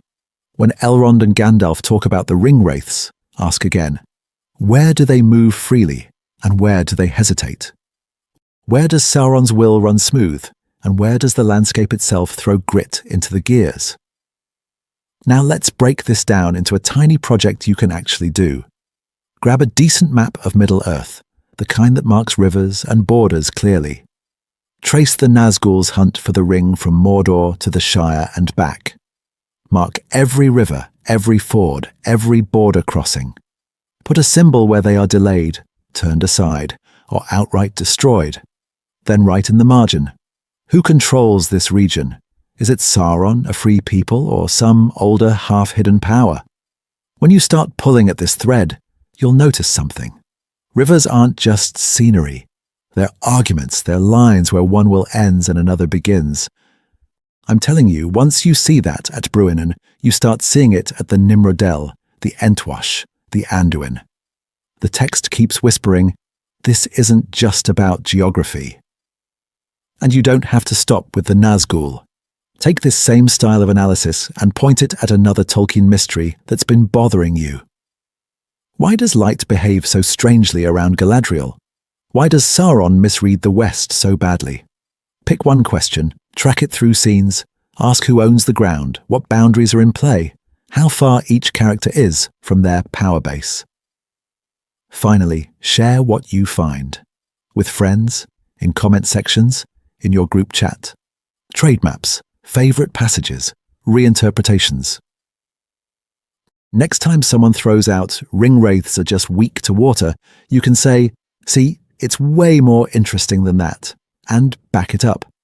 Because if this kind of close reading can transform one tiny detail, a single river crossing, imagine what else is hiding in plain sight. And that's exactly where we're going in the last part of this video. Closing the circle. One last. Look at the Nazgûl and the river. And that's exactly where we're going in the last part of this video. We're going back to the river. Back to that image that's been living in your head since page 1. 9 black riders on the bank. Frodo barely conscious in the saddle. The water at Bruinen rising, foaming, then surging forward like white horses under a storm. We see that scene and we think, okay, classic. Nazgûl, weak to water. Elemental damage, super effective.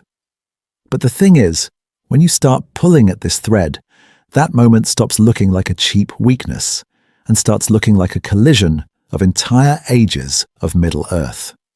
Because standing behind that river is Elrond. Third Age Elrond, sure, but also Herald of Gil-galad Elrond, Keeper of Memory Elrond, the guy who literally helped overthrow Sauron the first time. This isn't just about 9 guys on horses versus some H2O. It's Elrond's ancient authority, plus Gandalf's fire and light, weaponizing a boundary that already carries power. The Nazgûl aren't just spooked, they're running headfirst into a line drawn by one of the last great lords of the Elder Days. Let's break this down. They do try to cross. They're not vampires hissing at a bathtub, but as they enter, that reluctance Tolkien talks about meets a flood that's been summoned, shaped, and spiritually charged. Their horses drown, their shapes are ripped away, their presence is scattered, and yet they come back, stronger, darker, winged. That whole sequence, hesitation, destruction, return, isn't a rules glitch, it's a snapshot of the power struggle that defines the entire story. Elrond can throw them back, Sauron can call them again, the river can break their bodies, the ring can still pull them forward. Nobody's invincible and nobody's trivial. Even a ford in the wilds is part of the war. See, once you watch that scene with all of this in mind, the river stops being background scenery. It's a character, it's a weapon, it's a line in the sand, well, in the mud, that evil can't easily cross without help. Think about Lorien and the Nimrodel, about the Anduin, about all those borders where running water marks the edge of someone's protection.